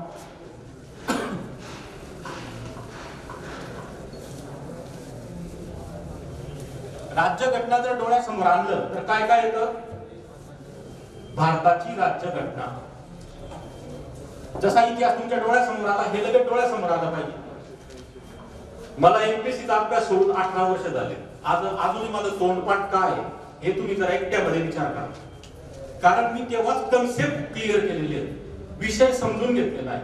मरेपर्यंत माझा पाठ आहे. तुम्ही मला कधीही विचारा. तुमचं लेक्चर सुरू होण्याच्या फक्त 15 मिनिटं अगोदर मी फक्त एवढे 20 शब्द लिहून नोट्स काढून टाकले. ते 20 शब्दावर मी एवढं लेक्चर देतोय. तशाच तुमच्या नोट्स असल्या पाहिजे, तुमचे कन्सेप्ट तेवढे क्लिअर असले पाहिजे. आलं लक्षामध्ये? जसं आता पालकमंत्री साहेबांनी सांगितलं ना की फक्त त्याला काय दिसत होतं? पोपटाचा डोळा, किंवा काय दिसत होतं? फक्त माशाचा डोळा. तेवढंच तुम्हाला दिसलं पाहिजे, है की? दोन बुझ आहे त्यास बाकी सब बकवास. फक्त टू द पॉइंट तुमच्या लक्षामध्ये आलं पाहिजे. आलं लक्षात? आता राज्यघटना म्हणजे काय डोळ्यासमोर आलं पाहिजे. काय काय त्याचे टॉपिक आहेत, त्या विभाजन काय किंवा त्याच्या अभ्यासाचे अंग कोणते, किंवा राज्यघटनेमध्ये कोणते कोणते सब्जेक्ट मॅटर आहे, तुमच्या लगेच डोळ्यासमोर आलं पाहिजे. सगळ्यात पहिले राज्यघटना सरनामा म्हणजे प्रियम्बल म्हणजे उद्देश पत्रिका. नंतर काय आहे? मूलभूत हक्क. नंतर काय आहे? मार्गदर्शक तत्व. नंतर काय आहे? संसद. बरोबर? याच्याच मध्ये काय? कार्यकारी मंडळ, राष्ट्रपती, उपराष्ट्रपती, पंतप्रधान, मंत्रिमंडळ. अजून काय राज्यघटनेमध्ये आलं ना? संसद मध्ये सगळं, लोकसभा, राज्यसभा. आता काय अजून? संस्था म्हणजे इन्स्टिट्यूशन्स, ज्याला आपण राज्यघटनेचं म्हणतो ना, पहिला आधारस्तंभ, दुसरा आधारस्तंभ. काय काय? न्यायालय, निवडणूक आयोग, बरोबर? आणि इतर विषय, जसं घटनेला किती परिशिष्ट वगैरे ते आहे, ते इतर विषय, लहान लहान विषय. आणि शेवटी काही घटना दुरुस्ती. असं तुम्हाला लगेच राज्यघटना लक्षामध्ये आलं पाहिजे. आता राज्यघटना जर समजायची असेल तर सर्वात महत्वाचं काय? तुम्हाला काय समजलं पाहिजे? राज्यघटनेचा एक पार्ट असा आहे की तो जर समजला तर राज्यघटनेवर विचारले जाणारे 70% प्रश्नाचे तुम्ही अचूक उत्तर देऊ शकता. आपण ते समजत नाही आणि आपण लक्ष्मीकांत घेतो आणि पहिल्या पानापासून शेवटच्या पानापर्यंत रट्टा मारतो आणि प्रश्न विचारणारा एवढा अलगद दुगली टाकतो की तुमच्या त्या लक्षात पण येत नाही. कोण सांगेल मला? सांगा लवकर, कोण सांगतो? राज्यघटनेचा असा कुठला टॉपिक आहे की तो जर तुम्हाला कळला तर 70% राज्यघटना तुमच्या लक्षात येऊन जाते. सरनामा. एकदम परफेक्ट. ज्याला राज्यघटनेचा सरनामा व्यवस्थित कळाला त्याला राज्यघटना 70% समजते. कोणत्या एमपीएससीच्या पुस्तकात दिलंय काय? आता तुमच्या लक्षात येते मार्गदर्शन वर्ग काय, आणि मी त्याचा पुरावा पण देतो तुम्हाला. आता मी तुम्हाला प्रश्न विचारतो. भारतात राज्यघटना राबवण्याची जबाबदारी कोणावर आहे? भारतात राज्यघटना राबवण्याची जबाबदारी कोणावर आहे? 1 जनता, 2 राष्ट्रपती, 3 सर्वोच्च न्यायालय, 4 संसद.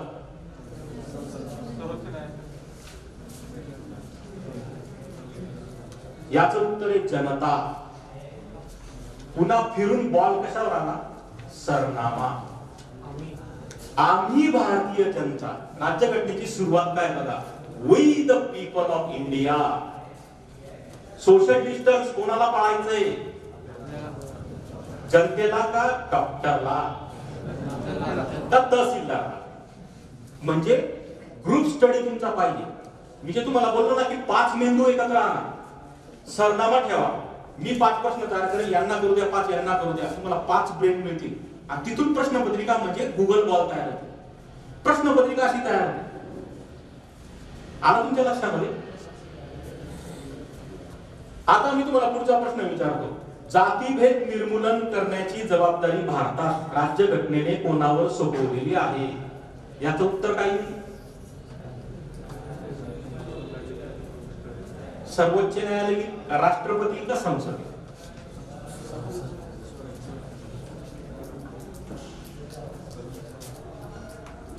जनताच उत्तर याचं. कसं तुम्ही सरनामा वाचतात पण समजून नाही घेत त्याच्यातला अर्थ. तुम्ही भाजी खाताय, सूप पित नाही, सूप अर्थ नाही काढत आहे तुम्ही त्याला घोटून त्याचा अर्थ काढत नाही. पुन्हा काय आहे बघा सुरुवात, we the people of India. आता राज्यघटना भारताची कोणी लिहिली सांगा? हे भाषणातलं आपलं वाक्य झालं. राज्यघटनेनुसार कोणी लिहिली? We the people of India. सरनामा कोणी मला वाचून दाखवेल? कोणाकडे असेल किंवा माहित असेल कोणाकडे सांगा. शांतपणे ऐका बघा.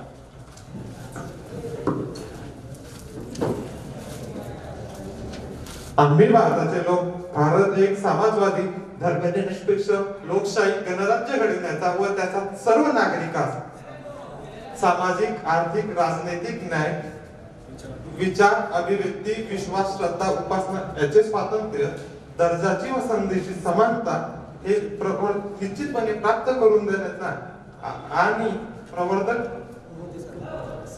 प्रवर्तकपणे सर्व राष्ट्राची एकता व एकात्मता अखंडित ठेवण्याचा प्रवर्तक करणे विचार करतो.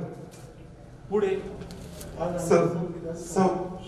26 नोव्हेंबर 1949 रोजी ही घटना आम्ही म्हणजे घटना कोणी संमत केली आहे? जनता. आता तुमच्या लक्षात येत आहे सगळं हळूहळू हळूहळू. हे कोणत्या लक्ष्मीकांच्या पुस्तकात आहे का? मग हे तुम्हाला घोटून काढायचं आहे. हा अर्थ तुम्हाला काढायचा. पुस्तक तुम्हाला फक्त विषय दाखवतील, विषयाचा अर्थ तुम्हाला काढायचा. आणि हीच गुगली म्हणजे स्पर्धा परीक्षा. आलं तुमच्या लक्षात? माझे गुगली प्रश्न का विचारले जातात? कारण अधिकाऱ्यांना गुगली सांभाळायची चालू घ्यायची. कोरोना आला सांभाळा, लोकांना संडासावर बसून देऊ नका, रस्त्यावर सांभाळा. आलं लक्षात? येते का लक्षात? लोकांना समजून सांगा बाबा नाटक होतं थोडंसं कोरोनामध्ये बाजूला ठेवा, एकत्र येऊ नका, मास्क लावा, सगळं समजावायचं आपल्याला. म्हणून तुम्ही सरनामा लक्षात घेतला पाहिजे. हे पहिले लक्षात घ्या. म्हणजे राज्यघटना हा पाठांतराचा किंवा फॅक्ट्सचा विषय नाही, समजून घेण्याचा कन्सेप्च्युअल असा विषय. हे ग्रामीण भागापर्यंत जात नाही म्हणून आपण मागे, म्हणून आपण फेल होतो. आलं तुमच्या लक्षात आलं? बरं, आता सर्वोच्च न्यायालयाने काय काय निर्णय दिलेले आहेत? जेव्हा घटनेच्या कोणत्याही कलमाचा अर्थ निघत नसेल तर कशाचा आधार घ्यावा? सरनाम्याचा आधार घ्यावा. येते तुमच्या लक्षामध्ये का नाही येते लक्षात? मग आरक्षण दिलं पाहिजे का नको दिलं पाहिजे?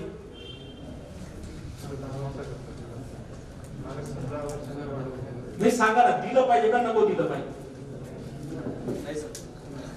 सरनामा तर म्हणतो दिलं पाहिजे. तुम्ही दर्जा आणि संधीची समानता म्हटलं ना त्याच्यात, मग संधी शब्दाचा अर्थ काय?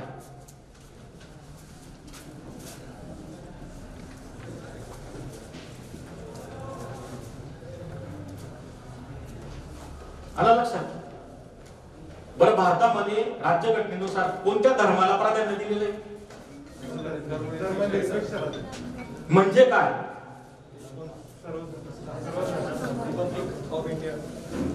काय धर्मनिरपेक्ष म्हणजे काय? लवकर सांगा. आपल्या 3-4 टॉपिक मी तुम्हाला कव्हर करून देणार आहे. कोणत्याही धर्माला राजाश्रय नाही, कोणत्याही धर्माला राष्ट्राचा धर्म म्हणून मान्यता नाही.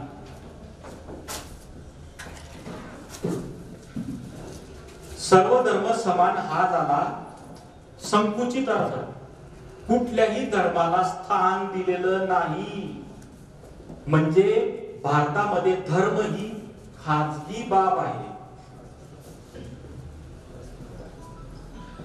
श्रद्धा ही खाजगी बाब आहे आणि म्हणून लॉकडाऊन मध्ये मंदिरं लॉक केले होते. आता पॉइंट राहिले का तुम्ही? मग हे समजलं पाहिजे. हे आपल्याला समजत नाही, हे लक्ष्मीकांत सांगणार नाही. कोणी तुम्हाला प्रश्न विचारेल ना की बाबा मंदिरं मस्जिद सगळे लॉकडाऊन मध्ये बंद करून टाकले, कारण श्रद्धा आणि धर्म ही खाजगी बाब आहे भारतात. त्याला सर्व मान्यता कोणत्याच धर्माला नाही. तुम्ही जे म्हणताय ना साधारण अर्थ झाला, जेव्हा आपण गल्लीमध्ये बसून चर्चा करतो हा कॉमन अर्थ झाला, सर्व धर्म समान. राज्यघटनेला असा अपेक्षित आहे कोणत्याही धर्माला 1 नंबर नाही, कोणत्याही धर्माला 2 नंबर नाही. कोणताही धर्म हा सर्वोच्च देशामध्ये असं नाही, कोणता धर्म सर्वात खाली असंही नाही. आम्ही कोणत्या धर्माला मान्यता दिली का? नाही, कोणालाच दिली. आणि आम्ही कोणत्या धर्माला मानतो का? नाही, सर्वांना मानतो.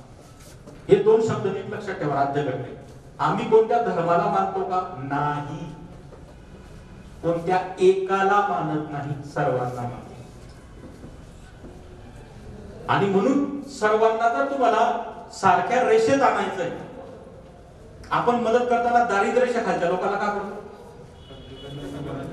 त्यांना समाजाच्या मुख्य प्रवाहात आणायचं असेल तर. म्हणून सर्वांना आपण कोणती संधी देतोय? धार्मिक, सामाजिक, आर्थिक संधीची काय देतोय? समानता. म्हणून रिझर्वेशन देतो. कारण तुम्हाला जर SC ST ला समाजाच्या मुख्य प्रवाहात आणायचं असेल तर ज्यांना तुम्ही 2000 वर्ष मागे खेचलंय त्यांना पहिले 0 होता ना. महिलांना पूर्वी शिकण्याचा अधिकार होता का? मग तो कोणी आणला? सावित्रीबाईंनी आणला. म्हणजे तुमची महिलांची शिक्षणाची सुरुवात कोणत्या वर्षापासून झाली? आणि पुरुषांची कधीपासून? आधी अनादी काळापासून.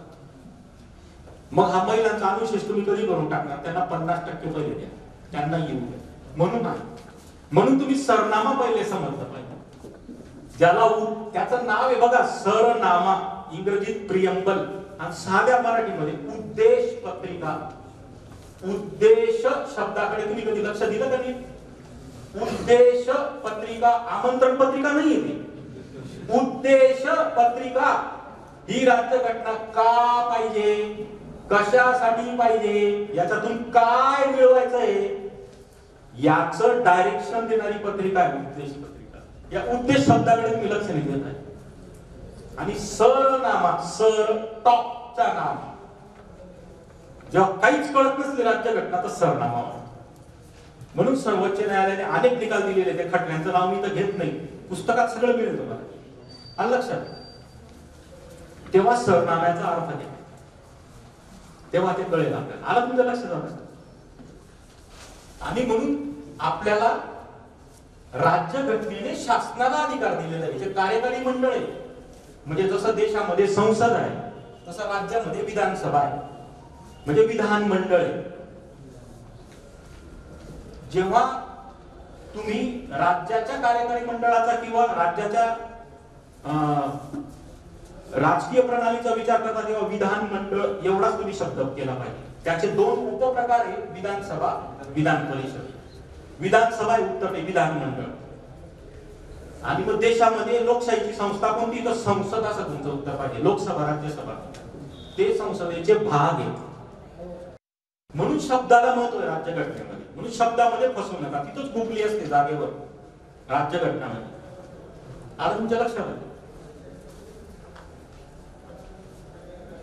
आणि ती सर्वांना समान संधी दिलेली आहे, बरोबर आहे. ती संधी कसली कसली असली पाहिजे?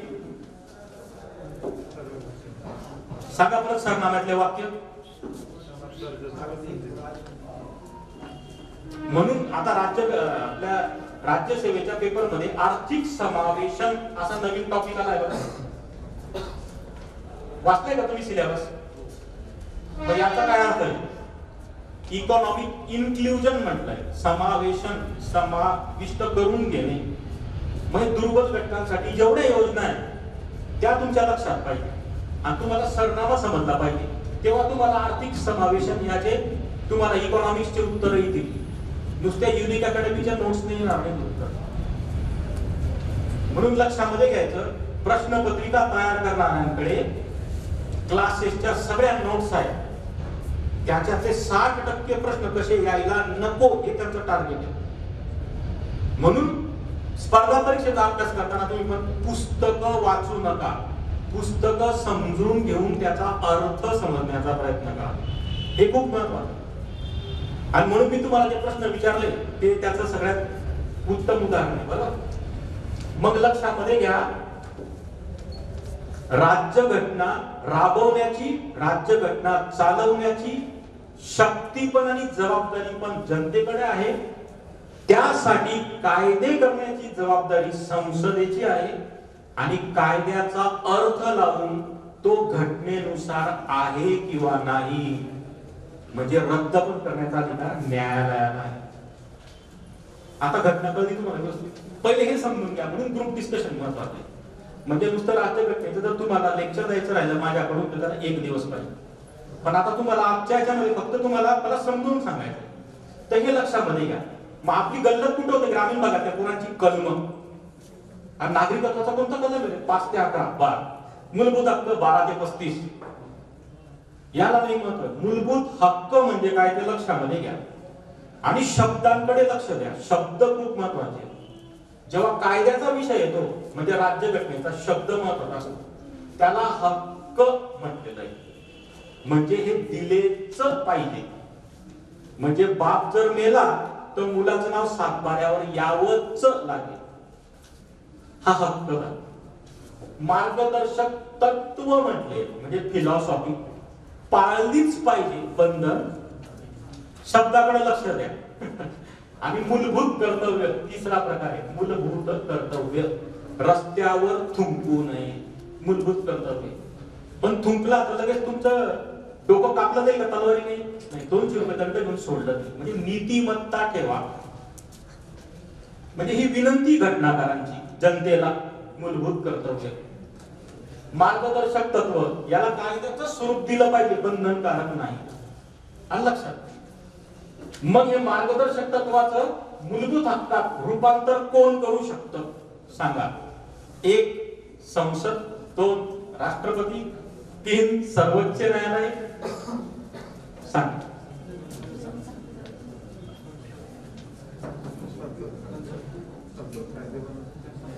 बोला, मोठ्याने बोला. बोला बोला.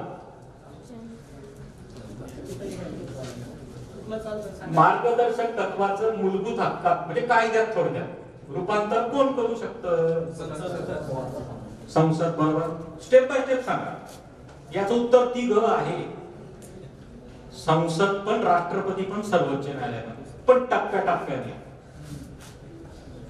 म्हणजे संसद कायदा करू शकतं 1, राष्ट्रपती त्याला मान्यता देऊ शकतात 2, एकदा नकार कळू शकतात, पुढे आलं परत फिरून की देऊ शकत नाही.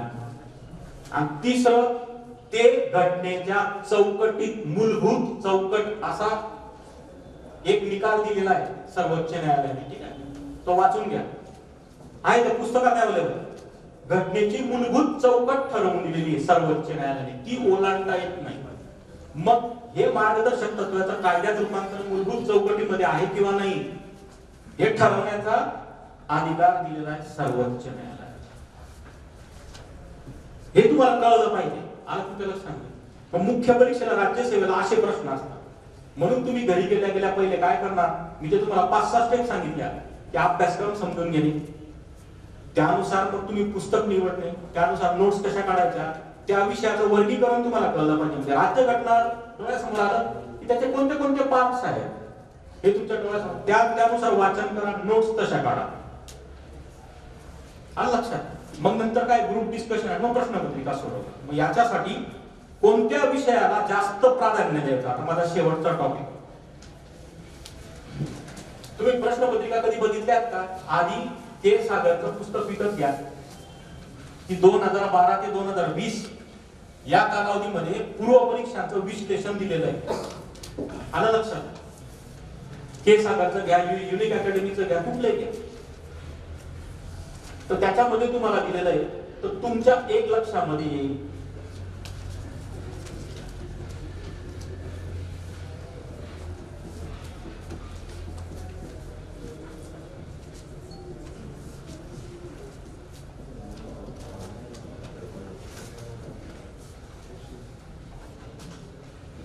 समाज सुधारक हा विषय इतिहासामध्ये येतो बघ. इतिहासामध्ये एक टॉपिक आहे बघा, सामाजिक सुधारणेचा इतिहास, बरोबर. राजाराम मोहन राय पासून महात्मा फुले अगदी बाबा आमटेपर्यंत, म्हणजे जे आताचे पण लेटेस्ट समाज सुधारक आहेत त्याच्यामध्ये अण्णा हजारे येतात, बाबा आमटे येतात, गाडगे बाबा येतात, अगदी अलीकडेपर्यंत डॉक्टर शिवाजीराव पटवर्धन येतात, त्यांनी कुष्ठरोग्यांसाठी काम केलेलं आहे. आलं तुम्ही लक्षात. अनुताई वाघ येतात, है की नाही. तर सामाजिक सुधारणेचा इतिहास म्हणजे समाज सुधारक हा विषय इतिहासातच आहे, हे पहिले लक्षात घ्या. म्हणून मी तुम्हाला विषय समजून घ्यायचा. तर हे लक्षात घ्या, भूगोल, राज्यघटना, इतिहास, अर्थशास्त्र, पंचायत राज आणि विज्ञान याचा जर तुम्ही अभ्यास व्यवस्थित केला, याचा जर तुम्ही व्यवस्थित अभ्यास केला, तुम्हाला कोणतीही स्पर्धा परीक्षा क्रॅक करता येईल. मग याच्यामध्ये सुद्धा तुम्ही सर्वात जास्त वेटेज कोणाला दिलं पाहिजे? भूगोल 1 नंबर, 2 नंबर अर्थशास्त्र, 3 नंबर राज्यघटना, लक्षात, 4 नंबर विज्ञान आणि 5 नंबर पंचायत राज, 6 नंबर इतिहास. इतिहास का? 100 पैकी फक्त 10 ते 12 प्रश्न इतिहासावर येतात. पण भूगोल आणि अर्थशास्त्र हे जर मी एकत्र केलं की जिथं हे दोघं मॅच होतात असे अनेक टॉपिक आहेत. लोकसंख्या आहे, आलं लक्षामध्ये, उद्योगधंदे आहे, तो विषय भूगोलात पण येतो, अर्थशास्त्रामध्ये. हे जर मी क्लब केलं तर राज्यसेवेमध्ये 100 पैकी 35 प्रश्न तुमचे जवळ होतात. हे पहिले लक्षात घ्या. मग तुम्ही पहिलं वेटेज कोणाला देणार?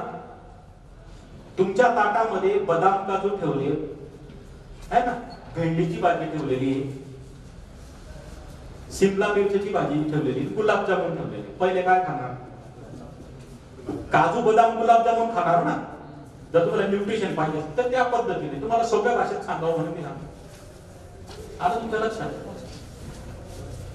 तर या पद्धतीने तुम्ही केलं पाहिजे. मग 2 नंबर याच्यानंतर हे बघा 1, 2, मग राज्यघटनेकडे वळायचा आणि मग विज्ञान. विज्ञानाला पण तुम्ही आठवड्यातला किमान 1 दिवस राखीव ठेवला पाहिजे, कारण कमीत कमी 25 प्रश्न विज्ञानावर असतात. की या विज्ञानातला 20% घटक तुमचा भूगोलमध्ये पण कव्हर होतो, हे लक्षात घ्या. म्हणून मी भूगोलाला अगोदर घेतलं. आणि विज्ञानाचा अभ्यास करताना सर्वप्रथम 8वी ते 10वीचे पुस्तकं वाचा. तसंच भूगोल, राज्यघटना, इतिहास आणि अर्थशास्त्र हे जे 4 टॉपिक आहेत याच्याकरता यशवंतराव चव्हाण मुक्त विद्यापीठचे BA चे पुस्तकं आणि 8वी ते 10वीचे पुस्तकं आधी वाचा. त्यानंतर NCERT चे 8वी ते 10वीचे इंग्रजीतून मराठी केलेले बाजारात उपलब्ध आहेत पुस्तकं, ते वाचा. आलं लक्षात. आणि मग तुम्ही लक्ष्मीकांत किंवा जयसिंगराव पवार किंवा ग्रोवर इकडे वळा. म्हणजे मला जर इतिहासाचा अभ्यास करायचा आहे, भूगोलाचा करायचा आहे, इतिहास, राज्यघटना, भूगोल, अर्थशास्त्र या 4ही विषयांचा अभ्यास करायचा आहे, मी पहिले 8वी ते 10वीचे पुस्तकं वाचेल. त्यानंतर यशवंतराव चव्हाण मुक्त विद्यापीठच्या BA च्या नोट्स वाचेल. का यशवंतराव चव्हाणवर का भर आहे मुक्त विद्यापीठवर? त्या नोट्स तयार केलेल्या इग्नू वरून. याच्यापूर्वी तुम्हाला कुठे ऐकायला भेटलंय का? नाही. इग्नू, इंदिरा गांधी नॅशनल ओपन युनिव्हर्सिटीच्या नोट्स वरून तयार केल्या. आणि इग्नूच्या नोट्स कशावरून तयार झाल्या? NCERT. ज्याला UPSC पास होण्याचा पाया म्हणतात ते म्हणजे NCERT. एका शब्दात सांगतो, पुढे मी काय जास्त बडबड करत. NCERTच्या पुस्तकाचा सगळा सार इग्नू मध्ये आहे. त्याचं मराठी भाषांतर यशवंतराव चव्हाण मुक्त विद्यापीठच्या नोट्स आहे. म्हणून त्या 8वी ते 10वीचे पुस्तकं तुमचे स्टेट बोर्डाचे, नंतर यशवंतराव चव्हाण मुक्त विद्यापीठाच्या BA च्या सगळ्या नोट्स वाचा. कोणत्या टॉपिक साठी? भूगोल, राज्यघटना, इतिहास, अर्थशास्त्र या 4 विषयांसाठी. नंतर NCERT चे इतिहासाचे पुस्तकं वाचा. प्राचीन भारत, मध्ययुगीन भारत, आधुनिक भारत याचं मराठीकरण के सागरने खूप उत्तम केलेलं आहे, ते तुम्ही वाचा. नंतर पुन्हा के सागरने सतीश चंद्र याचं 2 पुस्तकं आहेत मध्ययुगीन भारताचं, त्याचं मराठीकरण केलंय, ते शेवटी वाचा. आणि नंतर मग आधुनिक भारताचं ग्रोवरचं पुस्तक खूप उत्तम, ते तुम्ही मराठीमध्ये उपलब्ध आहे. एका पब्लिकेशनने केलंय, मला नाव आठवत नाही, तर त्याचं तुम्ही ग्रोवरचं पुस्तक वाचा. ही तुमची पुस्तक वाचण्याची क्रम पाहिजे. आपण आधी विषय समजून न घेता डायरेक्ट ग्रोवर, डायरेक्ट सतीश चंद्राकडे वळतो आणि मग तिथं आपली गल्लत. आता तुमच्या लक्षात अर्थव्यवस्थेचं पुस्तक डायरेक्ट रंजन कोळंबे वाचू नका. आधी देसाई भालेराव वाचा, मग रंजन कोळंबेकडे वळा. रंजन कोळंबे म्हणजे त्याचा अतिशय सार आहे. सार हा समजल्यानंतर प्यायचा असतो, डायरेक्ट घेतला तर समजणार नाही. मग देसाई भालेराव का वाचायचं? कारण तुम्हाला कळलं पाहिजे तुटीचा अर्थसंकल्प आणि तुटीचा अर्थवर्णा हे दोन वेगळे विषय आहेत. पण हे तुम्हाला आधी देसाई भालेराव मध्ये वाचावे लागतं. नंतर नोट्स काढायच्या कशा, आता मी ते तुम्हाला एक एक सांगतो थोडस शॉर्ट मध्ये. ना विज्ञानाचं काही जास्त सांगायची गरज नाही. आता अर्थशास्त्राचं सांगतो तुम्हाला. पहिले इतिहास घेऊन टाकतो फास्ट मध्ये. बघा आता तुम्हाला आधुनिक भारताचा इतिहास करायचा आहे.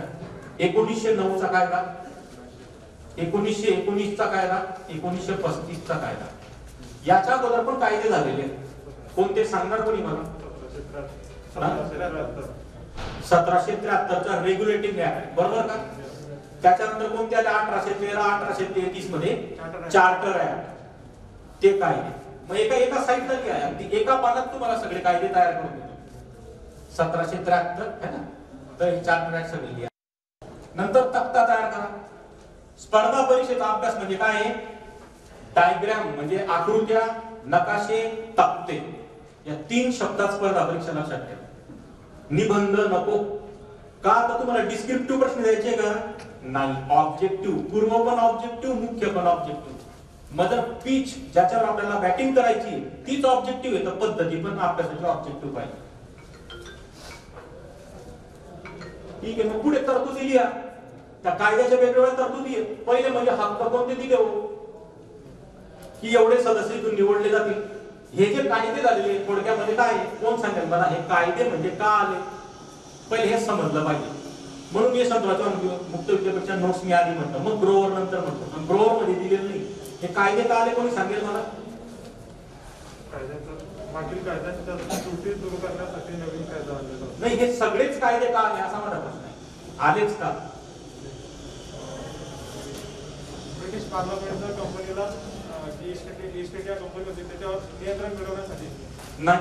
अजून सांगा. म्हणून मी विषय समजण्यावर भर देतो. बघा मला 18 वर्ष झाले स्पर्धा परीक्षेचा अभ्यास सोडून, मला अजून पाठ आहे. तसंच तुमचंही व्हायला पाहिजे. भारत हा स्वातंत्र्यात होता का परतंत्रात होता? बरोबर. म्हणजे भारत हे राष्ट्र होतं का तेव्हा? वसाहत होती. हे समजून घ्या. म्हणजे ब्रिटिश कॉलनी होती, इंग्रजांची वसाहत होती. आपण म्हणतो व्यापारी म्हणून आले, राज्यकर्ते झाले. त्यांनी व्यापाराची वसाहत तयार केली होती भारत मध्ये. मग इथं स्वातंत्र्याची चळवळ येऊ लागली. आपल्याला कमीपणा वाटू लागला की आपल्याला इंग्रज कुठेतरी कमी ठेवत आहे. आम्हाला निर्णय प्रक्रियेमध्ये घेताय का? आमदार खासदार बनवताय का? नाही. मग त्या सवलती देणं म्हणजे कायदे होते आणि असंतोष दडपणे. मग इथं काही सवलती दिल्या, इथं काही, हे टप्पे तुमच्या लक्षात पाहिजे. हक्क कोणते दिले आलं लक्षात. नंतर मग काय? संसद होती. बघा तेव्हा संसद हा शब्द नव्हता. तेव्हा काय होती? काउन्सिल, गव्हर्नरची काउन्सिल, ही काउन्सिल, बरोबर. म्हणजे तुम्हाला संसदीय अधिकार कोणते दिले? मतदानाचे कोणते अधिकार दिले? व्यापारात कोणती सूट दिली? ते नाही का काही ठिकाणी आपल्याला चहाचा कुठला तरी व्यापार मुक्त झाला एका कायद्यात, आलं लक्षात. तर हे पॉइंट इकडे लिहा, इकडे काय लिहिले आणि इथं फक्त शब्द लिहा. काय काय बदललं? सगळे कायद्याचे पुस्तक, कायद्याचं टॉपिक वाचायची गरज नाही. आज तुमच्या लक्षात. आता मी काय तुम्हाला प्रश्न विचारत नाही. प्रश्न इथंच अतिशय गुगल केलेला असतो. इथं हे पहिलं प्राथमिक लेक्चर असल्यामुळे मी तुम्हाला काही जास्त मेंदूला ताण देत नाही. नंतर सगळ्यात चळवळी लक्षामध्ये घ्या. आलं लक्षात? सगळ्यात चळवळी लक्षामध्ये घ्या. कुठं कुठं चळवळ झाली, कोणत्या कोणत्या चळवळी झाल्या? क्रांतिकारी चळवळी म्हणते मी. कोणते कोणते कट झाले? दापोली कट, अजून लाहोर कट, अजून चितगाव कट, अजून. मग याला तुम्ही सिक्वेन्सने मांडा. सगळ्यात आधी कोणता होता? म्हणजे उदाहरण देतो. म्हणजे 1990ला कोणती घटना झाली, 1992ला, या सिरियली त्याला नेमा. मग याच्यामध्ये कोण कोण सहभागी होतं ते म्हणा. प्रश्न विचारताना विचारतो काकोरी गटाशी कोण संबंधित नाही, किंवा जोड्या गावामध्ये टर्न केलेला असतो.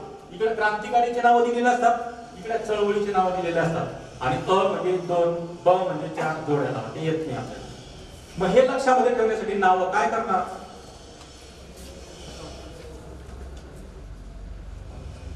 तुम्ही याचे इनिशियल करा. जसं आता भारतामध्ये किती प्रकारच्या जमिनी आहेत. एक माझा ऍग्रिकल्चरचा विषय होता, ऍग्रिकल्चर केमिस्ट्री आणि सॉइल सायन्स, म्हणजे जमिनीचं शास्त्र. हा माझा एमएस ऍग्रिकल्चरचा विषय होता. तिथं मी शॉर्ट फॉर्म पाठ केला होता, आई उमा हाऊस ए. 1999 मध्ये पाठ केलंय मी, मला 2020 मध्ये आठवलं. का शॉर्ट फॉर्म तयार केलाय, आई उमा हाऊस ए.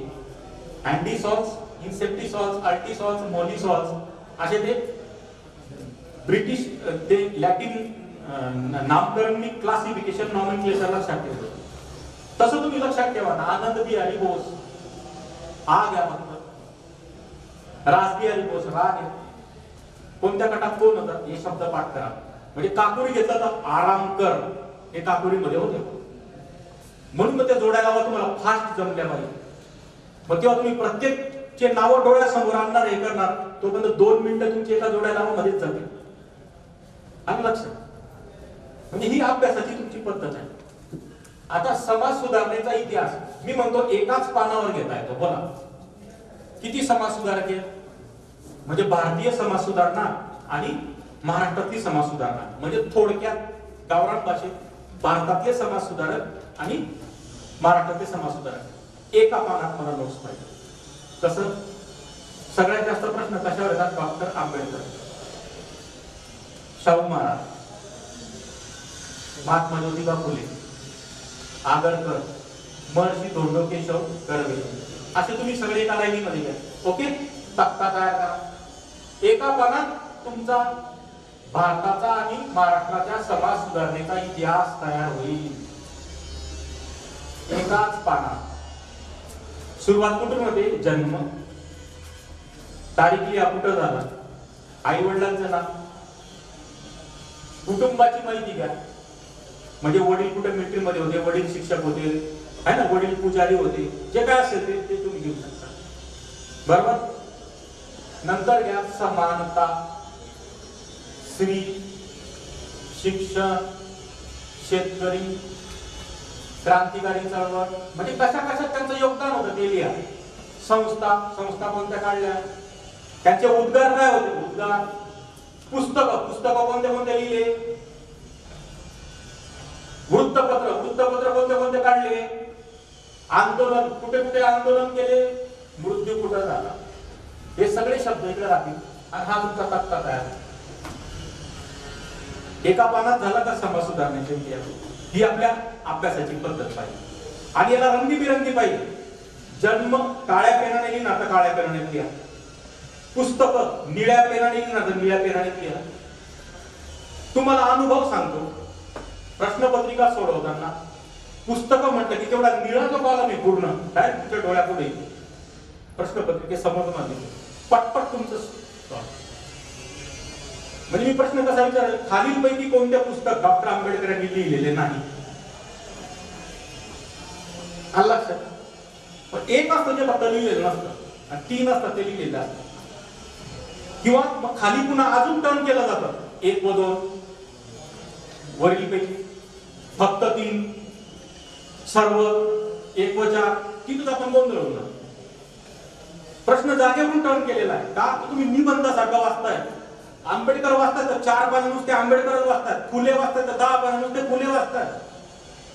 पॉइंट नोट्स काढत नाही, इथं तुम्ही फसताय. ही तुमच्या अभ्यासाची पद्धत पाहिजे. बरोबर.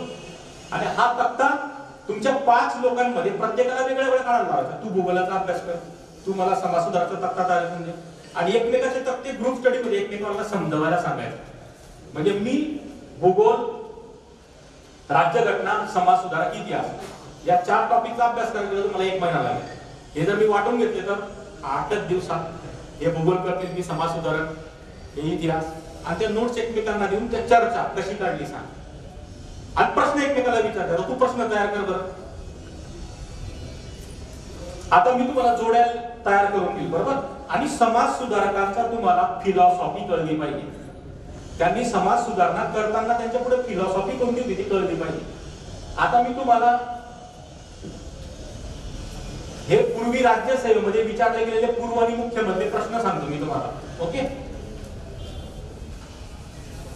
डॉक्टर आंबेडकरांचं फिलॉसॉफी काय होती सांगा बरं.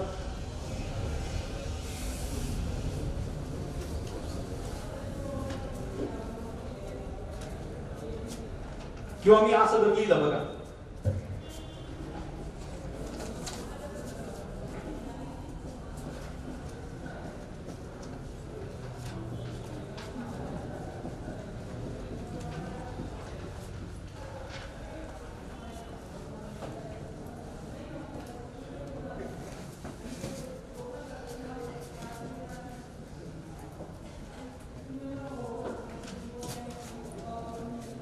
जोड्या बरोबर आहेत का?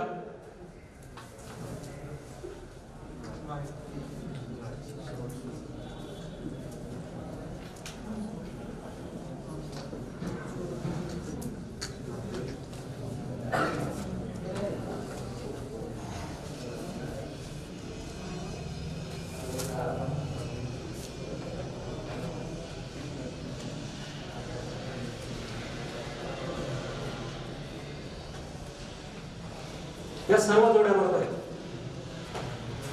या सर्व जोड्या बरोबर आहेत. तुम्हाला फिलॉसॉफीच नाही कळते ना.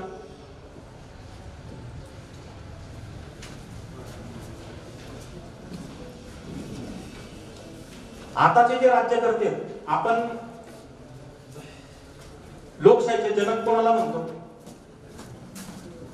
आधुनिक भारत म्हणजे मी मध्ययुगीन भारताकडे जात नाही, ते शिवाजी महाराजांपर्यंत जाईल. आधुनिक भारतामध्ये लोकशाही कोणी रुजवली? भारतामध्ये आरक्षणाची सुरुवात कोणी केली? म्हणजे लोकशाही सगळ्यात पहिले कोणी मांडली आधुनिक भारतात? मग ते खऱ्या अर्थाने लोकराजा होते. लोकांचा विचार केलेला हे तुम्हाला वाचून कळलं पाहिजे. तो समाज सुधारक आलं लक्षात. आम्ही माणसं आहोत हा मानवतावाद आंबेडकरांनी आपल्याला आणला. समता सगळ्यात पहिले महात्मा फुलेंनी आणलेली. म्हणून तर अखिल भारतीय महात्मा फुले समता परिषद नाव दिले. महर्षी धोंडो केशव कर्वे यांनी फक्त स्त्री शिक्षणावरच जास्त कार्य केले नाही. 72 वर्ष तेच काम केले. म्हणून त्यांना म्हटलं की 6 तप त्यांनी स्त्री शिक्षणासाठी घेतली. एक तप 12 वर्षाचा. एसएनडीटी पहिले कोणी काढलं? म्हणजे महाराष्ट्र मधलं सांगतोय मी. आला तुमच्या लक्षात.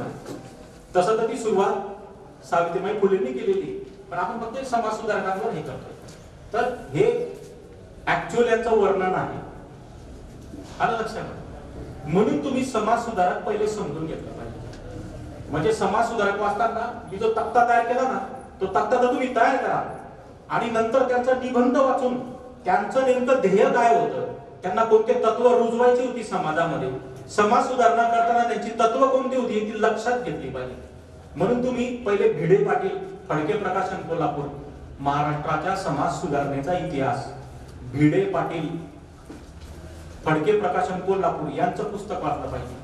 त्यांच्या पुस्तकामध्ये तुम्ही वाचल्यावर तुम्हाला हे शब्द पडतील आणि नेमक्या अशा जोड्या लावल्या जातात. आलं तुमच्या लक्षात. नंतर मी तुम्हाला वर्षनिहाय म्हणजे उतरत्या क्रमाने किंवा चढत्या क्रमाने का लक्षात ठेवायला लावलं? आला तुमच्या लक्षामध्ये. तर मला जर तुमची जास्त गुगली घ्यायची असेल, मला प्रश्नपत्रिका सेट करायला दिली, मी प्रश्न कसा विचारला बघा, इतिहास आणि समाज सुधारणा मिळून 1920 ला भारतात खालीलपैकी कोणती घटना घडली नाही?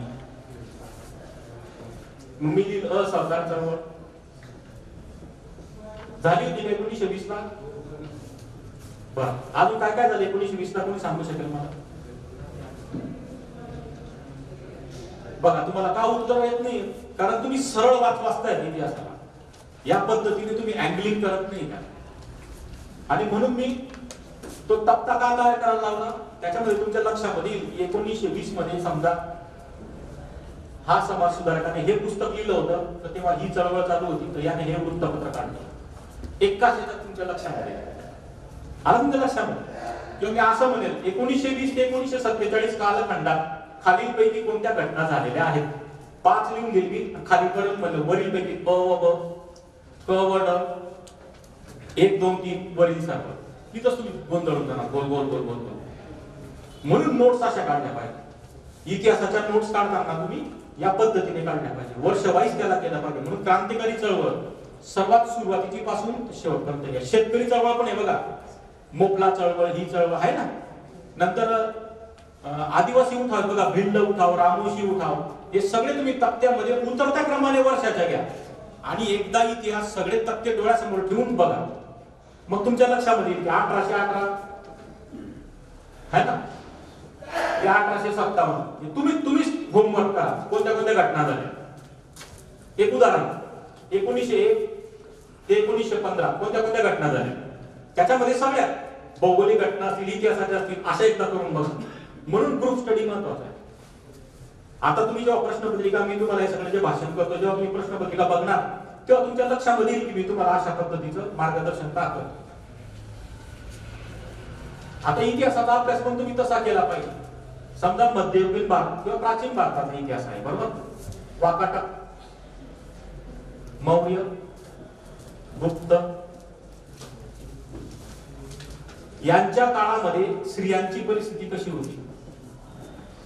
तुम्ही जर प्राचीन भारताचा इतिहास जर तुम्ही बघितला ना, एनसीईआरटीचं पुस्तक, तर त्याच्यामध्ये टॉपिक दिलेले आहेत सगळे. खानपान पद्धती कशी होती, कपडे कसे घातले जायचे, नाण्यांचे कशा प्रकार होते, बरोबर आहे ना. येतं लक्षामध्ये, तुम्ही जेव्हा वाचणार तेव्हा तुमच्या आपाप विषय सांगतो इथे लक्षामध्ये. नाण्यांचे काय प्रकार होते, नंतर वेशभूषा कशी होती त्या काळात, व्यापार कोणता महत्वाचा होता, कोणत्या शहरांना महत्व होतं, आता तुमच्या लक्षामध्ये. या पद्धतीने तुम्ही टेबल तयार केले पाहिजे. तुम्ही जर राज्यसेवेचे जर पूर्व आणि मुख्य परीक्षेचे जर प्रश्नपत्रिका बघितल्या तर ते तुमच्या लक्षामध्ये येईल. मला काय म्हणायचंय, चांदीची नाणी खालील साम्राज्यामध्ये जास्त प्रचलित होती असा प्रश्न विचारला आणि मग तुम्ही एकदम गोंधळ का, कारण तुम्ही इतिहासाला काय करता, फक्त घटना आणि घडामोडी म्हणून बघता, त्याला सामाजिक आर्थिक बाजूने कधीच बघत नाही. म्हणून इतिहासाचा अभ्यास अशा पद्धतीने करायचा असतो. तेव्हा स्त्रियांना काय दर्जा होता, आता तुमच्या लक्षात. जसं आता इतिहासामध्ये गुप्त कालखंड, सुवर्ण कालखंड का म्हटलं जातं, कोणीतरी प्राचीन भागाचं पुस्तक वाचलं असेल तर त्याला सांगते का म्हटलं जातं. त्यावेळेस जास्त यूज, सोन्याचा यूज जास्त होता नाही. सुवर्ण कालखंडाचा अर्थ म्हणजे शब्दशः नाही. तेव्हा स्त्रियांना पण समान संधी होती शिक्षणाची. आता तुमच्या लक्षामध्ये, व्यापारामध्ये कोणाला बंधन नव्हतं, विशिष्ट जातीला किंवा याला. तर हे सगळं तुम्हाला प्राचीन आणि मध्ययुगीन भारत वाचताना लक्षामध्ये. त्यानंतर कला स्थापत्य, म्हणजे कोणते कोणते मंदिर उभारले गेले. आपण आता टीव्हीवर बघत नाही का, अमुक अमुक मंदिर 800 वर्ष जुने, शिलाहार राजाच्या काळातले. मग तुम्हाला तो प्रश्न तो विचारला, द्रविडी शैली कोणत्या राजांच्या काळात अस्तित्वात होती. खाली 4 राजवटीचे नाव दिलेले असतात, अ व ब, फक्त ब, अ व क. म्हणून हे असे तक्त्याचा अभ्यास महत्वाचा आहे. इतिहास बघा, आधुनिक भारताचा जो इतिहास आहे ना, हा घटनेचा कालखंड आहे. पण प्राचीन आणि मध्ययुगीन भारताचा जो इतिहास आहे ना, याच्यामध्ये तुमचा सामाजिक इतिहास खूप महत्वाचा आहे. तुम्ही एनसीईआरटीचं जे मराठीकरण केलेलं पुस्तक जेव्हा वाचणार ना, प्राचीन आणि मध्ययुगीन भारताचं, तेव्हा तुम्हाला कळेल की मी तुम्हाला हे का सांगतोय. आलं लक्षात. आता तुमचा अभ्यास नाहीये एवढा, म्हणून पहिलं लेक्चर हे सॉफ्ट घेतोय. आता तुम्हाला कळेल मी असा तक्ता का करायला लावतोय, तर तुमचं वाचन नाही म्हणून तुम्हाला हे एखाद्या वेळी बाउन्सर म्हणून डोक्यावरून जाईल. तसंच मध्ययुगीन भारताचं तुम्हाला करता येईल. आलं लक्षामध्ये. अकबर राजाला का मानलं जातं जास्त, अकबर राजाला काय जास्त मानलं जातं,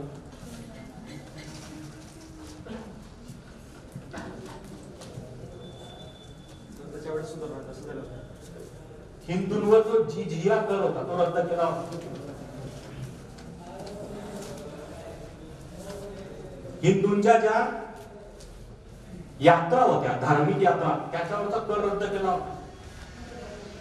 सुलह एक कुल ही संकल्पना मांडली होती, म्हणजे सर्व धर्म समभाव. हा तुमच्या लक्षामध्ये. म्हणून तुम्हाला अशा त्या राजवटीचा असा अभ्यास करायचा आहे. मध्ययुगीन भारताचे जेवढे राजे होऊन गेले, सल्तनत आला, मुघलशाही, सय्यद, लोधी, हे जे घराणं तुम्हाला सगळी यावं लागेल. आणि मग त्या काळामध्ये हे कशा कंडिशन होत्या, वेशभूषा कशी होती, कोणते कोणते महत्वाचे निर्णय घेतले गेले, सामाजिक ऐक्याचे कोणते महत्वाचे निर्णय घेतले गेले. आणि मग असं तुम्हाला टॉपिक वाईज तुम्हाला असा टेबल तक्ता तयार करावा लागेल. आता मी तुम्हाला का सांगतोय सोप्या याच्यामध्ये, की तुम्ही अजून प्राचीन आणि मध्ययुगीन भारत तुमच्यापैकी कोणी जास्त वाचन केलेलं नाहीये, म्हणून तुम्हाला कळत नाही. जेव्हा तुम्ही वाचायला गेला तेव्हा हा तक्ता करणं महत्वाचं. तर याला मित्रांनो महत्व आहे. म्हणजे तुम्ही परीक्षा पद्धतीचा अभ्यास कसा करता. कारण काय झालंय की आता स्पर्धा एवढी वाढत चाललेली आहे, मी इतरांपेक्षा कसा चांगला आहे हे म्हणजे स्पर्धा आहे. म्हणून मग तिथं गुगली जास्त आहे. पूर्वी कशी म्हण होती बघा, प्रॅक्टिस मेक्स मॅन परफेक्ट. आलं लक्षात. आता ते विचारवंत म्हणताय चुकीचं आहे. Right practice makes man perfect. Practice wrong पण असू शकते म्हणतात. आम्ही 3-4 अधिकारी सहज असं एमपीएससीच्या एका लेक्चरला मी औरंगाबादला गेलो होतो, तिथं आम्ही 3-4 अधिकारी भेटलो. एक जण म्हणे नाही प्रॅक्टिस मेक्स मॅन परफेक्ट आहे. चुकीचं. मी म्हटलं कसं चुकीचं, प्रॅक्टिस मेक्स परफेक्ट. तुम्ही रॉंग असली तर म्हणजे इतकं युग घडी हे झालेलं आहे, म्हणजे इतकं दिवसेंदिवस स्पर्धा एवढ्या वाढत चालल्या आहेत की शब्दाचे सुद्धा अर्थ म्हणजे हे होत चाललेले. म्हणून तुम्हाला आजचं जे लेक्चर होतं तर हे प्राथमिक स्वरूपाचं होतं. पण याच्यानंतर तुमची जर इच्छा असेल तर आपण असे लेक्चर आता घेत जाऊ. पण त्याच्या अगोदर महत्वाचं काय आहे की 1-1 महिन्याच्या गॅपने आपल्याला घ्यावं लागेल. कसं की तुम्हाला इतिहास, राज्यघटना थोडं वाचून मग यावं लागेल. म्हणजे ही माझी पहिली ओव्हर होती, म्हणून मी बाउन्सर यॉर्कर काय जास्त टाकलेली गुगली. दुसऱ्या ओव्हर मध्ये अजून तुम्हाला त्या सेकंड लेव्हल असतात ना, त्या लेव्हलनुसार मी तुम्हाला आता कोणता तुम्ही अभ्यास करून आले, मग तेवढ्या 3 टॉपिकवर आपण थोडं डेप्थ मध्ये हे लेक्चर. पण आजच्या लेक्चर मध्ये मी हे समजवण्याचा प्रयत्न केला की स्पर्धा परीक्षांचे किती प्रकार आहेत, तुम्हाला एकत्र अभ्यास करता येईल का, किती करावं लागेल, पुस्तकं कोणती वाचली पाहिजे, अभ्यास कसा केला पाहिजे, ग्रुप डिस्कशनला काय महत्व आहे, हे फक्त मी तुमचे कन्सेप्ट क्लिअर केलेले आहेत. आणि पहिल्या पायरीसाठी एवढं मला असं वाटतं सफिशियंट आहे. याच्यानंतर तर माझा असा मानस आहे, लक्ष्मण सरांचा पण असा मानस आहे की हे आपल्याला 7-8 महिने हा उपक्रम सुरूच ठेवायचा आहे. आता तुमच्यावर आहे, तुम्ही पुढच्या वेळेस येताना वाचन करून येतात किंवा कसं येतात, तुम्ही त्यांना भेटून किती बोर करतात की आमच्या आता इतिहास राज्यघटना आहे, आमचा ग्रुप झालेला आहे, आमचे 10 ग्रुप आहेत तरंगावर, हे आमचे यादी, हे आमचे व्हॉट्सअप नंबर आहे, आमचा ग्रुप करा बरं. आता मी हा टॉपिक वाचू, आता हा वाचू, एवढ्या दिवसांनी हा वाचू, आम्हाला 1 महिन्याने लेक्चर ठेवा बरं फक्त 3 मुद्द्यावर. मग तेव्हा मग आपल्याला अजून डेप्थ मध्ये हे जाता येईल. तर हा पहिला आपला प्रकार होता, पहिलाच प्रयोग होता. त्याच्यामुळे मी प्राथमिक स्वरूपाचं तुम्हाला सांगितलेलं आहे. पण जे प्रॅक्टिकल आहे ते तुम्हाला सांगण्याचा प्रयत्न केला आहे. याच्यामध्ये बाजारीपणा काही नाही. नाहीतर मग तुम्हाला भरपूर काही म्हणजे इतिहास म्हणजे इतका वाढवून सांगता आला असता किंवा समाज सुधारकांबद्दल जास्त सखोल माहिती. परंतु आजच्या पहिल्या लेक्चर असल्यामुळे तुम्हाला याच्यामध्ये अभ्यास नेमका कसा केला पाहिजे, प्रश्नपत्रिकेचं स्वरूप काय, थोडक्यामध्ये तुम्हाला हे प्रिलिमिनरी आपली ट्रायल मॅच होती. त्याच्यामुळे मी तुम्हाला कोणाला वाटत असेल की जास्त डीप मध्ये का नाही सांगितलं वगैरे तर त्याचे हे उत्तर आहे. आणि सदैव आम्ही तुमच्या पाठीशी राहू. तुम्ही जरा म्हणजे तुमचा रिस्पॉन्स महत्वाचा आहे बघा. म्हणजे ऍक्शन आणि रिॲक्शन दोघं महत्वाचे. कम्युनिकेशन 2 वे असतं, 1 वे नसतं. तुम्ही जर आता त्यांना लक्ष्मण पाटील साहेबांना भेटत गेले, गुलाबराव पाटील साहेब त्यांना भेटत गेले, सांगत गेले की आम्हाला अजून पाहिजे लेक्चर, तर मग आणि आम्ही 2-3 टॉपिक करून येणार एवढ्यावरच पाहिजे, तर मग तेवढा तुम्हाला पुढे कॉन्सन्ट्रेटेड म्हणजे जास्त डेप्थ याच्यामध्ये मग नंतर घेता येईल. तर सर्वांचे मी आभार मानतो. धन्यवाद.